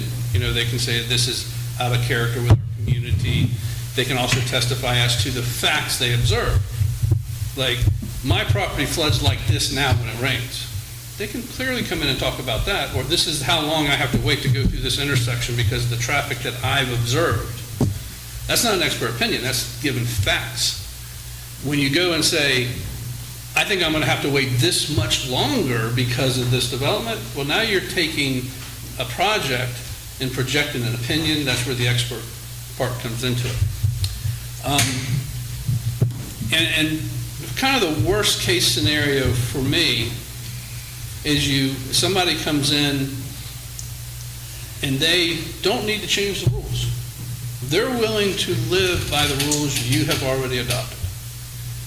And they file an application. Well, once they file an application, they have a right to develop under the rules that exist when that application is filed. You can't come back and say, wait a minute, we didn't mean this, or we meant to word it something different, we need to change this. They have a right to develop that way. So the only thing going forward is quasi-judicial. You don't have an opportunity to exercise your discretion in amending your comp plan or amending a development regulation. And you're left with the regulations that are on the books. And maybe they haven't been reviewed in a while. Maybe there's been interpreted in a way that we didn't think that it would be applied. There's a lot of terminology in the comp plan. I've seen situations where cities will say, future land use map says you get 4 units an acre. And they think those are quarter-acre lots. If it's 4 units per acre, you get 1/4 of a quarter acre per. That's not what it means. That means there's 4 units per acre. Has nothing to do with lot size. Has to do with how the total density. So if you had a 30-unit subdivision or 30-acre subdivision, 4 units acre, that gives you 120 units that are allowed on those 30 acres. It does not mean that each lot will be a quarter acre. Your land development regulations will dictate that, and if you happen to have a PUD, they may come in and negotiate 50-foot wide lots, where everybody was thinking, well, this should be a quarter acre. You're confusing two things. So you really, as you sit down and review these, and I've sat with a lot of commissions, and I will generally say, and it has never sat down with you, so I'm not talking about y'all specifically. His general statement is, I don't think commissions give enough detail to comp plans, because that really sets how your community is going to grow. And it's like the Bible of how growth will occur here. And you need to think when we're making changes in the future, whether it's in the comp plan or development regulations, ask, what is the most intense development that could come out of this? What does FAR mean? Make sure you understand everything, because once somebody comes in with an application, and if we think, wait a minute, we didn't think that this type of development could be allowed with the regulations we adopted, too late. Now the question, we have to apply those regulations as worded to the applicant. And that's why we will, if we can, as you saw last meeting, bring you, if you have a development, a comp plan and quasi-judicial rezoning together. If you remember last meeting, I kind of briefly said, if you don't like the rezoning with the end result of this project, then don't approve the legislative policy change on amending the comp plan, because you have all the discretion in the world to say no over here. I said, if you remember, I said, do not approve the comp plan change and then try to deny the rezoning, because now you got to have substantial competent evidence to support. Why did you deny that? Where you don't have to have, if you say, no, I just don't like that direction we're going at the comp plan stage. So that's what I'm saying. There's two distinct processes, and when you have legislative action you get to take, you have a lot more control. But when you don't, when they come in just for a rezoning, a variance, whatever the case may be, they're not asking you to set policy. Your discretion is highly limited now. Now we got to apply a much stricter standard to how this gets reviewed. And I've seen cities where this causes a lot of problems, because you're not going to, you'll get the residents in here when it's up for rezoning quasi-judicial. And, I'll sit there and listen, and if I start hearing some of you being swayed by the opinions of the residents about things that the residents can't give opinions on because the law says it has to be a qualified expert, I'm going to have to kind of steer you back a little bit. And what happens is it gives the appearance to the public that you don't care what they say. And the truth is you do, but me or Mark or other staff worker telling you, you can't care, because they're not experts to give that opinion. And it doesn't sit well with those residents. I mean, I've just seen it numerous times that they don't like that. The other things I would say is the law in Florida right now, and for a while, has been designed, it is really written as pro-development. Now, a lot of people will say we're protecting property rights. I kind of view it this way, because yes, you're protecting the owner of property's right to develop, but I also think adjacent property owners have rights, and that right is maybe that for the local government to be able to protect them from development on property. Those rights are not being considered at all in the government. So what are some of the other laws? I talked about the comp plan, that's statutorily required. Rezoning, that's really governed more by court case interpretations and have been established that way. One of the strategies of people to kill development, to make development go away, is delay. Let's just keep continuing the item and asking for more information, and then maybe the developer will just lose interest because time is money with the developer and they'll go somewhere else. State law says now that we have 180 days. With 180 days, they submit an application in. We have so many times we can ask for resubmittals. Their application is not complete. We have an obligation to tell them when it's complete. Once it's complete, if they have to go through quasi-judicial hearing, we have 180 days to approve or deny or approve with conditions. And if we deny it, we have to write a report and cite the code sections that say, why are we denying it? It's no longer can we just generally deny it. That goes back to the competent substantial evidence part. There's a law, have y'all heard of the Burt J. Harris Act? Well, have you ever heard that phrase? Yes, no? Burt J. Harris Act. That's why we hire you. The Burt J. Harris Act is a law that everybody's heard of eminent domain. Yeah. You can go and you take property if you need it for a park or a road or whatever the case. You physically acquire ownership of property, and you've got to compensate the property owner for that. And you heard of regulatory taking, inverse condemnations? What that is you don't physically take the property ownership, but you regulate it so much that the person can't do anything economically viable use for the property. So even though you didn't actually take ownership, you effectively did because you regulated it. You can't do anything with it. So that's what's called inverse condemnation or regulatory taking. Well, the Burt J. Harris Act said, it says I'm just going to give you a 50,000-foot view of this, but there are times that a property owner makes a request that is denied by the local government. Local government's correct in their denial, but the denial has inordinately burdened, is the word they use in the statute, the property owner to that property owner's detriment for the benefit of the public. And therefore, the public should pay for that inordinate burden. Hypothetical. Somebody comes in and they want to build 10 units an acre apartment complex. City says, I think we're only going to allow 5 units an acre.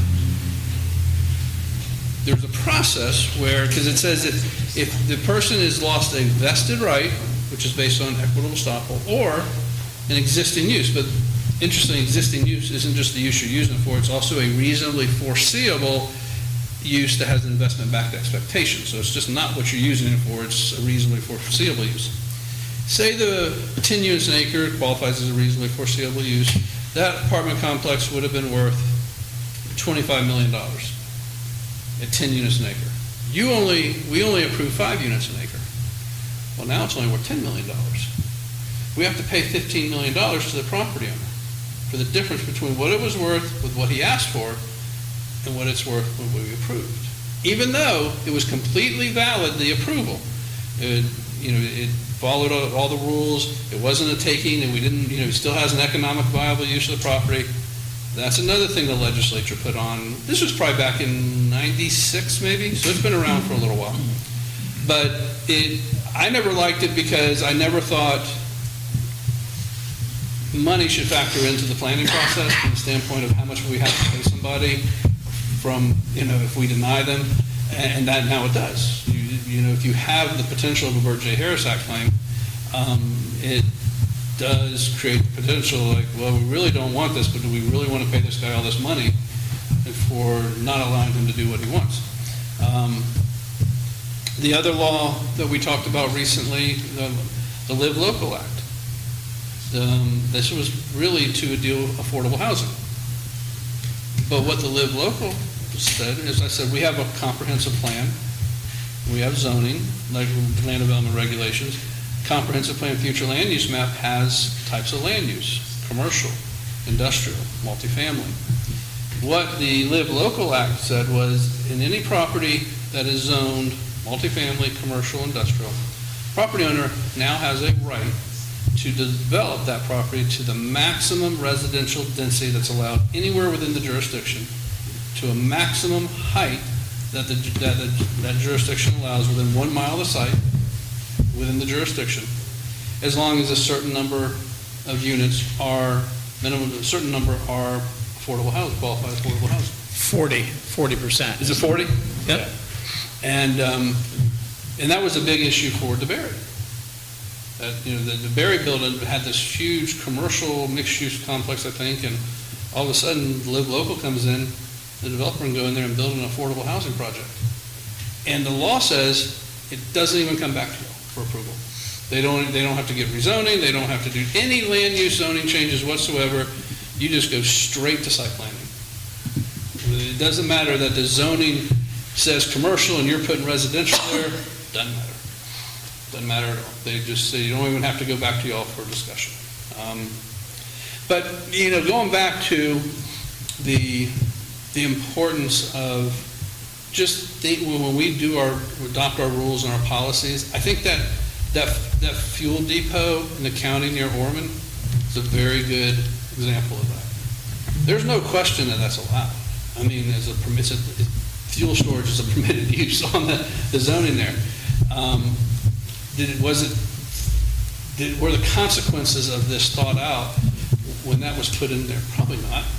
But all of a sudden, you get somebody comes in and says, well, I know you were thinking about maybe a little airplane fuel filling station, but we want to put, I don't know, was it 30,000 whatever barrels or whatever, some huge facility there, never contemplated. But I knew, once I read where it was permitted, I said, these residents are not going, they're arguing over the use is not where they need to be arguing. And I can assure you, the state of Florida set aside $10 million for that fuel depot if they go somewhere else. The state of Florida wasn't going to put up $10 million unless these people had a really good right to build right where they were at. So, but that's an example of, by the time the potential of a project became visualized, too late. You know, you got to look at other reasons, you know, whether it's the road access or site planning issues. You can't go in there and say, wait a minute, we never contemplated this type of, this much fuel being stored there. Code says fuel storage. And the county was stuck with their regulations as worded when they submitted the application. That's the kind of situation where you saw what happened with, you know, the county council meetings and all that stuff. That's what can happen when somebody comes in and does something and things get put into codes without, I don't want to say without the necessary thought process, but without thinking worst case scenario. What does this actually mean? What could possibly go in there? It reads good, it sounds good, and all of a sudden when all these codes come together and result in a project, you're like, well, I don't like that project. Well, we're at quasi-judicial now. It's not whether you like it or not. We've got to say, does it or does it not comply with our regulations? And it's a really tough thing at that stage of the game to do. And I mean, I've seen it firsthand several times where it's something that will cause a community to come unglued, for lack of a better word, more so than anything else. And I know you don't have growth here. It may be 30 days. It could be 30 years. You know, once a developer comes in and says, I got a contract over here to buy all this land, and here's my application. We're based on those regulations that are on the books when that application hits. And we can't change our regulations. So the importance is, I would say, if there's anything I would want y'all to take away from this brief conversation is, you know, really, really pay attention when we do our comp plan and our zoning. Encourage the public to participate in comp planning and the drafting of land development regulations. Don't wait till the zoning stage, because I'm not going to say it's too late, but man, it's really hard then. Because the worst case scenario for me is we have a quasi-judicial hearing, and y'all don't say anything to staff about, you know, individually saying, you know, I have a little concern about this or anything. So Mark does his review, makes a recommendation for approval. It goes to the planning board. Planning board recommends approval. Then it comes for y'all to first reading, and all of a sudden, I see a majority of you want to say no. Well, I got all this competent, substantial evidence that's come forward, and that gets really hard. It's like, you know, they say it's hard to turn an aircraft carrier. You got all this evidence. Where's this evidence going to come from? We have a room full of people out there who are angry because we're allowing some development that we don't care what they think. That's tough. That's where it gets tough. And I know y'all probably never had it, or it's been a long time since you've had it, but all it takes is one application. You know, somebody wanting to develop a large tract of land that no one thought was going to be developed, and all of a sudden, somebody wants to go in there and put in the Villages 2, right over here in Pierson, and have a big mobile home park. And we're like, oh, wow, did we really contemplate this? So I just wanted to discuss it briefly, because that's where I've seen very controversial issues before communities. Very tough. So is there, and I think I was also going to touch quickly on annexation. You know, annexation is bringing unincorporated area property into the city. And there's two processes, but really, one's called voluntary annexation, and there's an election process that you go through. But it's still voluntary, really, because with a voluntary annexation, somebody will do an annexation agreement for their parcel of property, and as long as it meets the criteria under state law, contiguous, reasonably compact, those type of things, they can be annexed in. With a referendum, you base it on a vote of the registered voters in the area being proposed for annexation. And there's also, if there has to be a certain percentage of them are owners. If they're not, you get the vote of the owners, even though they're not residents. But you still have to have a majority. So that's what I'm saying. It's still voluntary, but at least this way, with a true voluntary annexation, the property owner has to agree. With the election process, as long as 51% agree, the other 49% are coming in, even though they disagree. So, but it's still, you got a majority approve it. But those are your two annexation processes, and that's how you obviously, how do you generate more revenue here? That's obviously a question you kind of hinted at tonight. You got to increase. You either increase your tax base or you increase your millage rate. That's really the only two options that you have. And you can only increase your millage rate so much. And actually, yours is even less because I assume the fire millage is added to yours. So Exactly. So everybody, most cities get 10 mills. You get 10 mills minus Fire. Yep, fire millage. Yes. So how do you increase your tax base? Well, you can either bring more land in or you make the land that you have more valuable. And one of the things we did in Lake Helen, when I first started representing Lake Helen, the same year Volusia County raised their fire district raised their millage rate. And that was going to put Lake Helen over 10 mills. And we were there trying to figure out what are we going to do? We're really going to now seriously have to cut services because we can't have our millage rate. So what we did is we withdrew from the fire district, which you can do. We turned around, contracted with the county for services, fire services, and we funded it with a special assessment instead of a millage rate. And so all of a sudden that millage went away. Now, is it a shell game? Yeah. I mean, you're still collecting money from the property owners, you're still collecting the same amount, but instead of it being a tax, which goes towards your 10 mills, it's an assessment, doesn't get applied towards your millage rate, frees up millage. That's what we had to do in Lake Helen to be able to have millage rate, millage rate savings there. But the big controversy, if you ever think about doing that, is who pays the assessment compared to who pays the millage. It's going to be with the county, most likely, except maybe for the first year or so, you're going to end up having a contract to say the city overall will pay the same as an assessment that they were going to pay if it was in the fire district under millage. But it's allocated different. And the big difference will be mobile homes. Mobile homes are cars. They don't get taxed a millage rate. They get a new title, every year. Mm-hmm. But when you go to an assessment, they hit those mobile homes very hard on an assessment.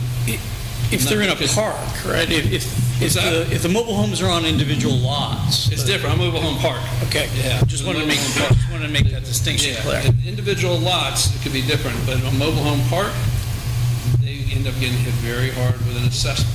So you would collect the same amount of money, but with the difference between an assessment and a millage, you're just reshuffling who actually pays. And what we observed in Lake Helen was mobile home parks really had to pay a lot more of an assessment when compared to what they were paying for when we were in the fire district based on millage. So, I know I hit you all with a lot of stuff, so I'm sorry. Anything else? No, well, there's a lot we can talk about, but that's probably enough.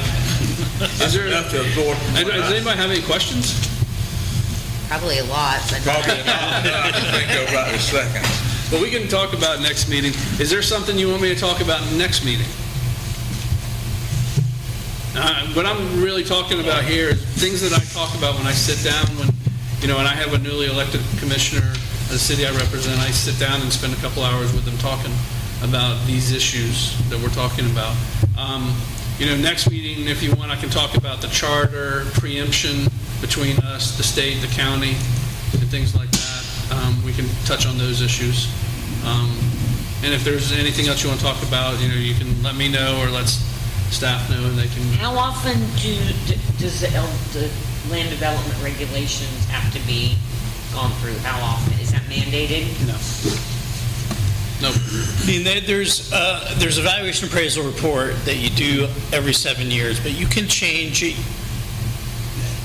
You don't have to wait to make a change. That's something you do for your comp plan every 7 years. You have to do that. And they call it a year report or something. The year report, yeah.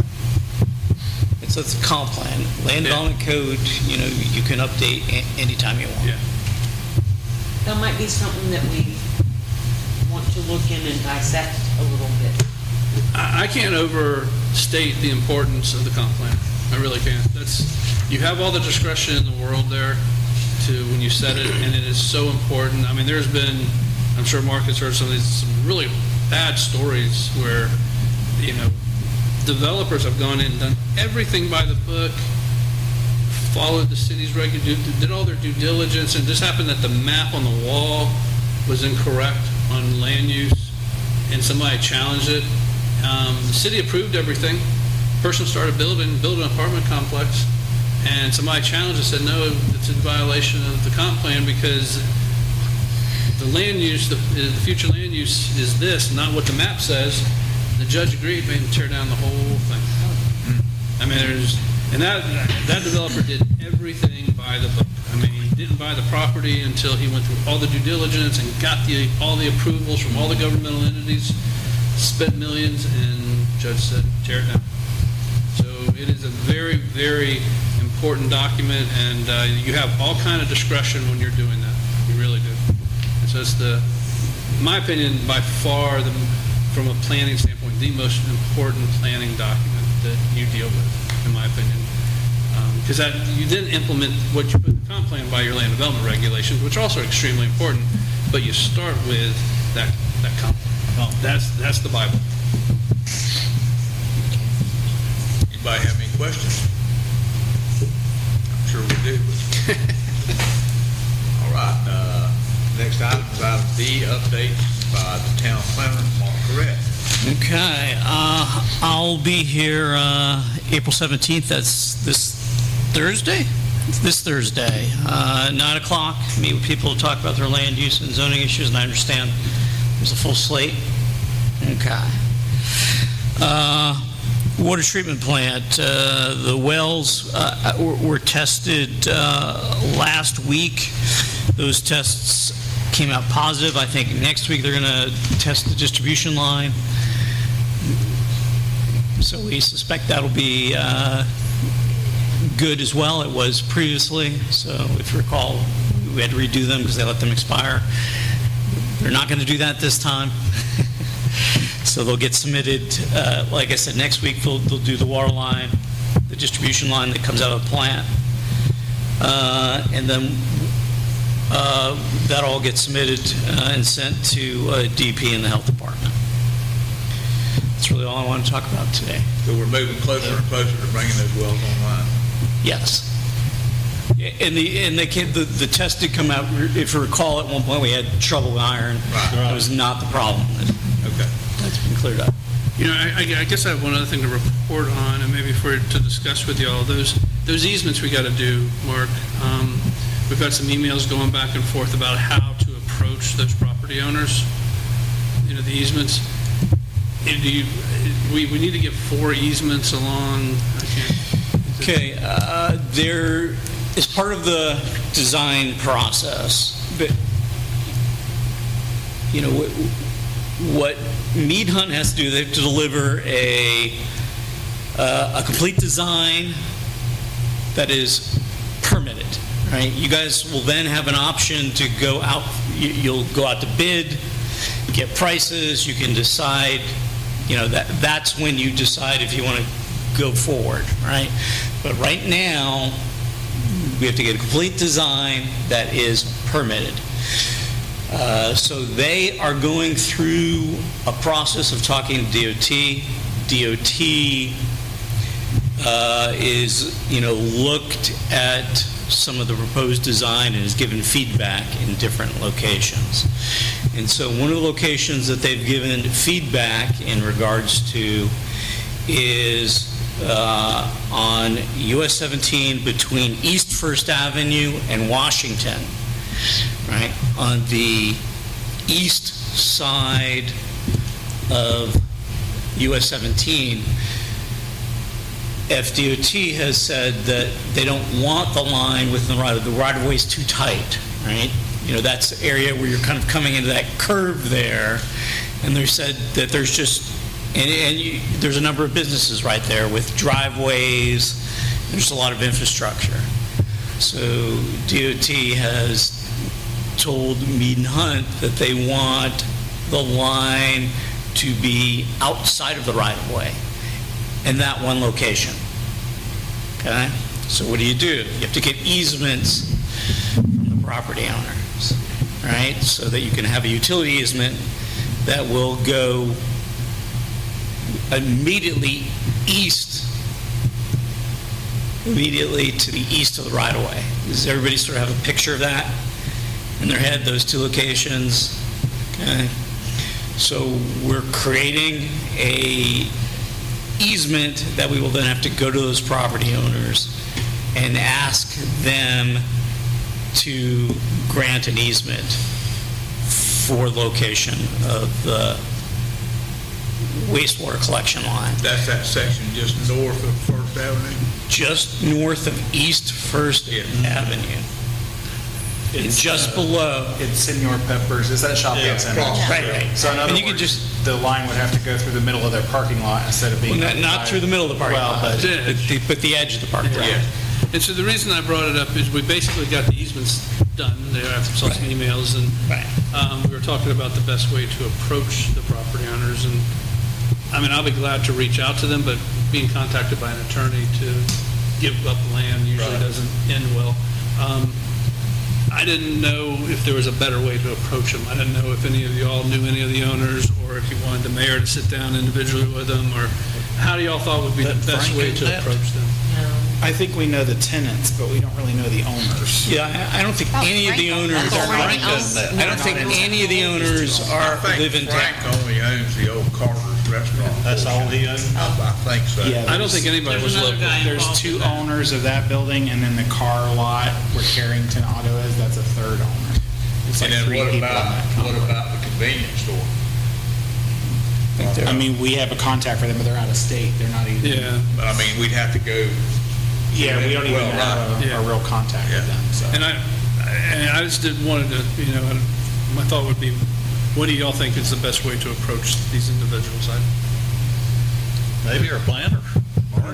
I mean, could staff, I would rather Mark contact me than an could Mark do a attorney. letter? Yeah, I would. If an attorney reaches out, the first thing they do is get another attorney. because I don't have any real personal relationship or Yeah. with any of I don't them either. to sit down and talk to them. Yeah.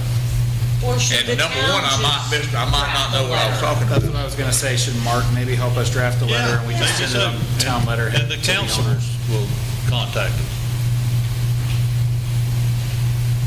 Okay, so we will first attempt to get them to just give it to us. We'll ask nicely. Yes. I guess a fallback position would be to then grant, there's usually connection fees associated with any utility system. I think our fallback position would then be to grant them free Connection. connection fees. Offer them something in exchange for, Yeah. Yeah.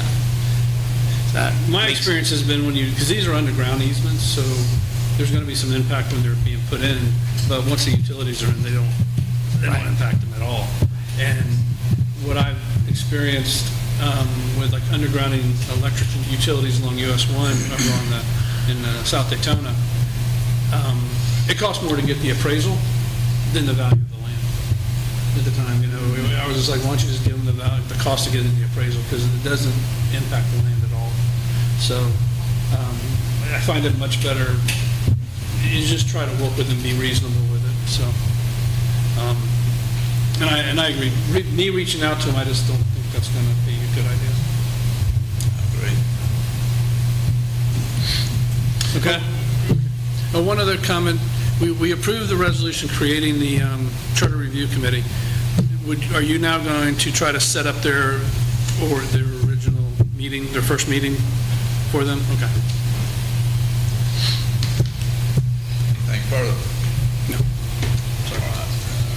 Moving on, any updates by the staff? No. Okay. Good and welfare of public participation? Yes. Lester Pulley, 363 North Pine Street. I believe that May 1st is International Day of Prayer. I think it is. And my church was asking me if the town is going to do anything for that this year. We usually pray at the flagpole. At the flagpole, yeah. I think last year we prayed in the morning and in the afternoon, I think, right? We just I need don't to- know what I ate for lunch, Brandy. Yeah, but we just need to establish that, what yeah. time we're going to be there. But yeah, Hadn't it historically been at 7 in the morning I think it was before school, so. before school? Yeah. I believe it was. And how about the afternoon time? We It was did 7 one. PM too. It was 7 a.m. and 7 p.m. 7 to 7. One last year. You guys want to do it? I think so. I think we need to continue. Continue what we're doing. So 7 a.m. and 7 p.m. Yes. Make sure that's the right day. I think that it is. Okay. It is. I haven't looked it up. Are you looking it up? Yes, sir. We were just Would you come up to the podium? I'm sorry, I meant to ask Mr. Cooley to come up. That's okay. And tell us who you State your are name. and what your name and where you're from and what you want to talk about. My name is Fabian, and I'm originally from Germany and just got my E2 visa, business visa. And me and some other people from the land, we were wondering if the airport Pierson could be on the agenda next time, so we could discuss some future planning and that it's not being shut down. We can put it on the agenda for discussion next time. If you guys want to come back at that meeting, we'll Yep. put it on the next agenda for the airport discussion. And what's your group? Well, the one guy, he has a engine shop in the land, and then John was here, he's the head of the EAA in the land. You provide a proposal like in advance of the meeting, so we have some understanding of what we Yeah. Yeah, we want to know kind of what you want to talk about. Okay. They just had to leave because they were here with the airplanes, and I'm actually not the best talker. Okay, so contact the staff, or you can probably do it tonight, and that will be put on the next agenda. Okay. What you want to talk about. Thank you so much. Okay? Thank you. Yes, sir. Come up, please. Hi there, I'm Pat Anderson. Thank you for letting me come up and speak. Yes, sir. I'd like to talk a little bit about the airport future as well. Been here for many years, was the founder of the Eagle Sport Aviation Club. Also asked by AOPA to be here if I could, which is the Aircraft Owners and Pilots Association. And so I thought I'd start off by saying a really interesting conversation about fires earlier in the meeting. I don't know if you know this, my neighbor is Todd Whaley. He is the Flagler County firefighter with the helicopter 911 US. And they've just signed a recent contract with Volusia County where Flagler can come over here with their helicopter and fight fires. And he's also the check airman for night vision goggles. And so they do all the Flagler and Volusia County night vision checkouts, believe it or not, at Pierson. You might not know that. They're kind of sneaking in at night without any lights on. And they use it for staging. So he asked me personally to say, you know, they use this airport for the firefighting and police training. And so that was an aspect that he didn't know if everybody was aware of, and asked me to say something about it. So many years ago, I was part of the airport committee here.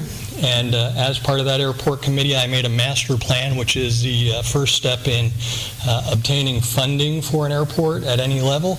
I'd be happy to break that out if that would help the town and provide that and update that. I did it for free back then. I would do it for free this time around. Happy to do that. Watching this airport, if funding is an issue, I think personally, after watching the airport for many years, fuel would probably be the best way to pay for the maintenance of the airport. That doesn't bring in a whole bunch of training airplanes. You wouldn't see a whole lot of what I would call regular airplanes. You'd find the sort of recreational pilots that have sort of interesting airplanes that are flying recreationally. I know the founder of the biggest aviation fuel market, which is AvFuel, and Craig Sincock, and they usually provide the infrastructure for free if there's a good business model. And so I'll offer that out as I could make that connection if there's a good business model there on both ends. And to me, that's probably the least intrusive way for the airport to make the money that would pay for itself without bringing a lot of flight training airplanes in here. I don't think it would increase the traffic a lot, but I think they would stop for fuel, for example. I would fly my airplanes over here and buy fuel here if that were possible. I know aviation safety is a very emotional topic. It is everywhere. It's really sort of interesting that if 3 people crash in California in an airplane, it's sort of like 3 people crashing in a car. It'll make national news. But I'm sort of here to tell you that it's been very safe, and the safety has been increasing in general aviation, not going the other way. I understand there's been a bunch of high-profile accidents recently, but that doesn't kind of follow the statistics. So I will say the glider club out there hasn't been perfect. It was here for many, many years, 25 years, in fact. I started it. I wasn't running it at the end. It was being run by a bunch of students. And I don't want to say that in a derogatory way, but I'm saying that because when COVID hit, they went home. And the club went dormant, and I was kind of the last man standing to go collect things. So in fact, yes, you are seeing somebody. They actually showed up today. We did move the glider out. The problem with moving the glider was our trailer has disappeared, and so it took a lot of effort to figure out how to get the glider off the field, and I can talk to you about that at any point that you want. If it makes goodwill, happy to open up my wallet and pay whatever remaining fee exists on that glider being here. We paid, happily paid all the way up until we decided to move the glider, and we didn't have a trailer to move it. I think Greg Shug is one of the past presidents of the club, and he has some ideas for raising funds beyond just tie downs, if people would be willing to hear it, and I'll leave that to Greg. But if you're interested, I'm certainly here as a resource to help you. Also a conduit, Stacy Keaton, and the top level of that particular organization, also a member of EAA and a good contact to the top level of EAA. So you said your trailer was it left here and it's missing, or what? So, try not to point any fingers. So yes, the trailer was part of the sailplane that was parked here. And at the end of COVID, I paid a person, a maintainer, to come over here to make it roadworthy, to take it out and basically rebuild that glider. And it was a little strange when it was worked on. Somebody from Pierson moved it and called me and said they hid it because they didn't want it to disappear, which is kind of strange because the club owned it. And that was the last time we saw it. And so I came back. Because before Gray and I were, were we on planning and zoning maybe at that juncture? There were they were glider trailers, were they not? Mm-hmm. That were in the bushes, that were just sitting there decaying to nothing. Well, I can only speak for ours, which was in good shape, so I can't speak to the ones that I don't own. Well, I know that at one point, like Councilwoman Richardson's talking about, when the glider clubhouse was there and the porch was rotten and people could fall through it, and it was actually a disaster. There was a lot of glider trailers that were sitting there between several hangars. And at one point, I can remember going over there and seeing some pine trees growing up beside those gliders. They'd been parked there so long that were 7 and 8 feet tall. And some of the trailers, you couldn't even see them for the weed growth. That's when those trailers were probably moved to the back so we could clean that area up. And at that point in time, we had some really bad relationships with the glider club because they weren't cooperating with the town, and the growth had gotten up around those trailers. The clubhouse was falling down to the point that it was dangerous. You guys had an electrical meter hooked up to that clubhouse with no interior panel cover on it. If a kid came up there and opened up that panel box, they could have been immediately electrocuted. And I'm the one that took photographs of that power box and got that power cut off because of an unsafe condition at our airport. And that was my experience with the glider club. So it's certainly not perfect. And say not. I'd like to state that I don't think anybody on the council wants the airport to close. It's been here forever. But as you heard earlier in the meeting, the sheriff departments, we're paying $345,000 for police protection. We don't have a big tax base. If we could figure out a way where we could get funds just to break even, I believe you would have no problem with the airport. But we're just losing money year after year after year. So and things are so tight, then we cannot continue to lose money on that airport every year. 12 grand. So, $12,000 a year. So if we And can, there is a box over there for every plane that's supposed to put a little donation in there? Everyone- Never, $0 Everyone who that are has in that come here box. and asked us to please not close the airport does not pay us for the airport.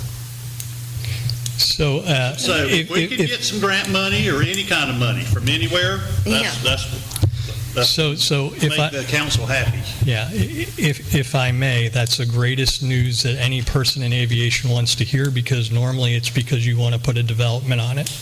No, you don't want to get a development on it. And so I actually know people in this room that will probably give today at least half of that money on the spot. I also know that these organizations will help you get the funding, and I will personally pledge to help you get the funding. And in the grand scheme of airports, this is a small airport. That's actually not a big number for a lot of the folks that are interested in keeping airports open. So no matter what the use is, I think that it's a very achievable goal to have external help with making this at least net zero. I believe if we could get that airport to net zero, then things would be much. I don't think any of us that's lived here all of our lives, that airport has been there all of our lives, I don't think we really want to see the airport closed. The issue comes, is what Vice Mayor Greenland just stated, is we can't continue to pay $12,000 a year to keep it open and have 2 or 3 people using the airport that are paying us a fee. Well, I'll state again, that's great news. That is a solvable problem where most of the airport issues, so we see tons of airports going away. I mean, Cedar Key has just announced they're moving to shut that airport, and I assume that's for real estate, right? I mean, that's on a very wealthy island, and they never come back, right? And so there's a lot of people at the national level that will put in funds even out of their area, because airplanes are, I mean, you fly them around, so you go to different airports, and even a little airport like Pierson is important to the flying community. And so I think we all got an email yesterday Yes. regarding the airport from the Stacy From Heaton. Stacy asked me to come tonight.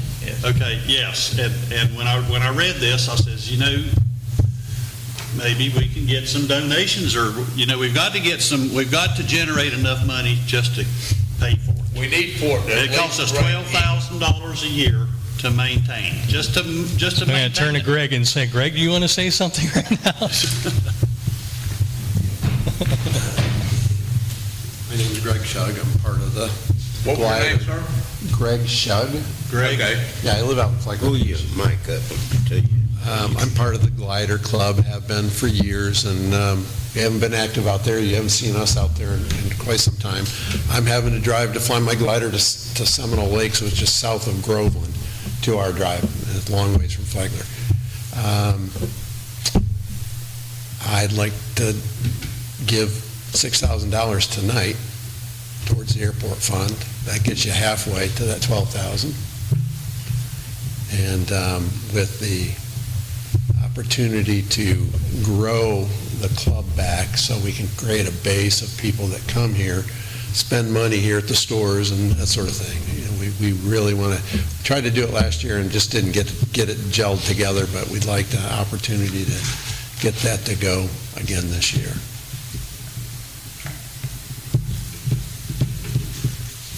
well, I for one greatly appreciate your generosity, and like I say, if I for one do not want, none of us wants to see it go. All right?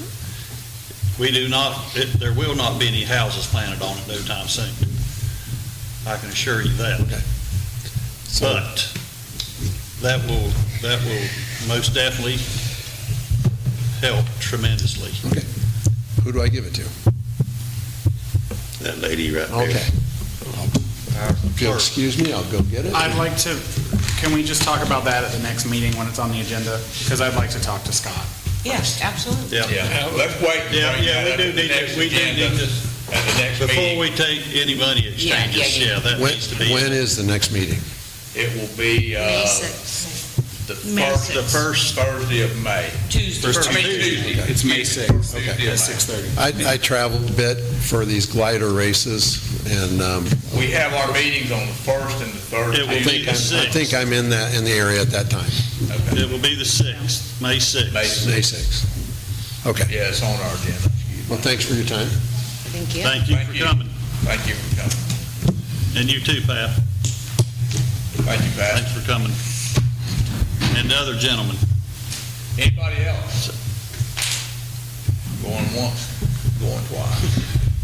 No further business, I move to adjourn this meeting. Before we adjourn, I do have something I need to go over, some announcements. Apologize. Pierson Vendor Market is going to be Saturday, April the 19th, from 9 to 2. Pierson Garden Pub Annual Plant and Bake Sale is going to be April the 19th, which is the same day from 9 a.m. to 2. And I think last year they actually had that bake sale here. I know they sold cookies at the vendor market at one time. They had it At their little building? Okay. And second annual Seville Derby Day is coming up at the Seville Community Center on Saturday, May the 3rd. We attended that last year, and it was a lot of fun. I'd like to encourage people to come.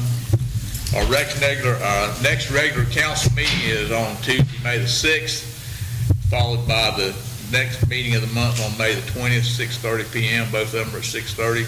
We have a planning commission meeting on Tuesday, April the 22nd at 6 p.m. Being no further business, we are adjourned.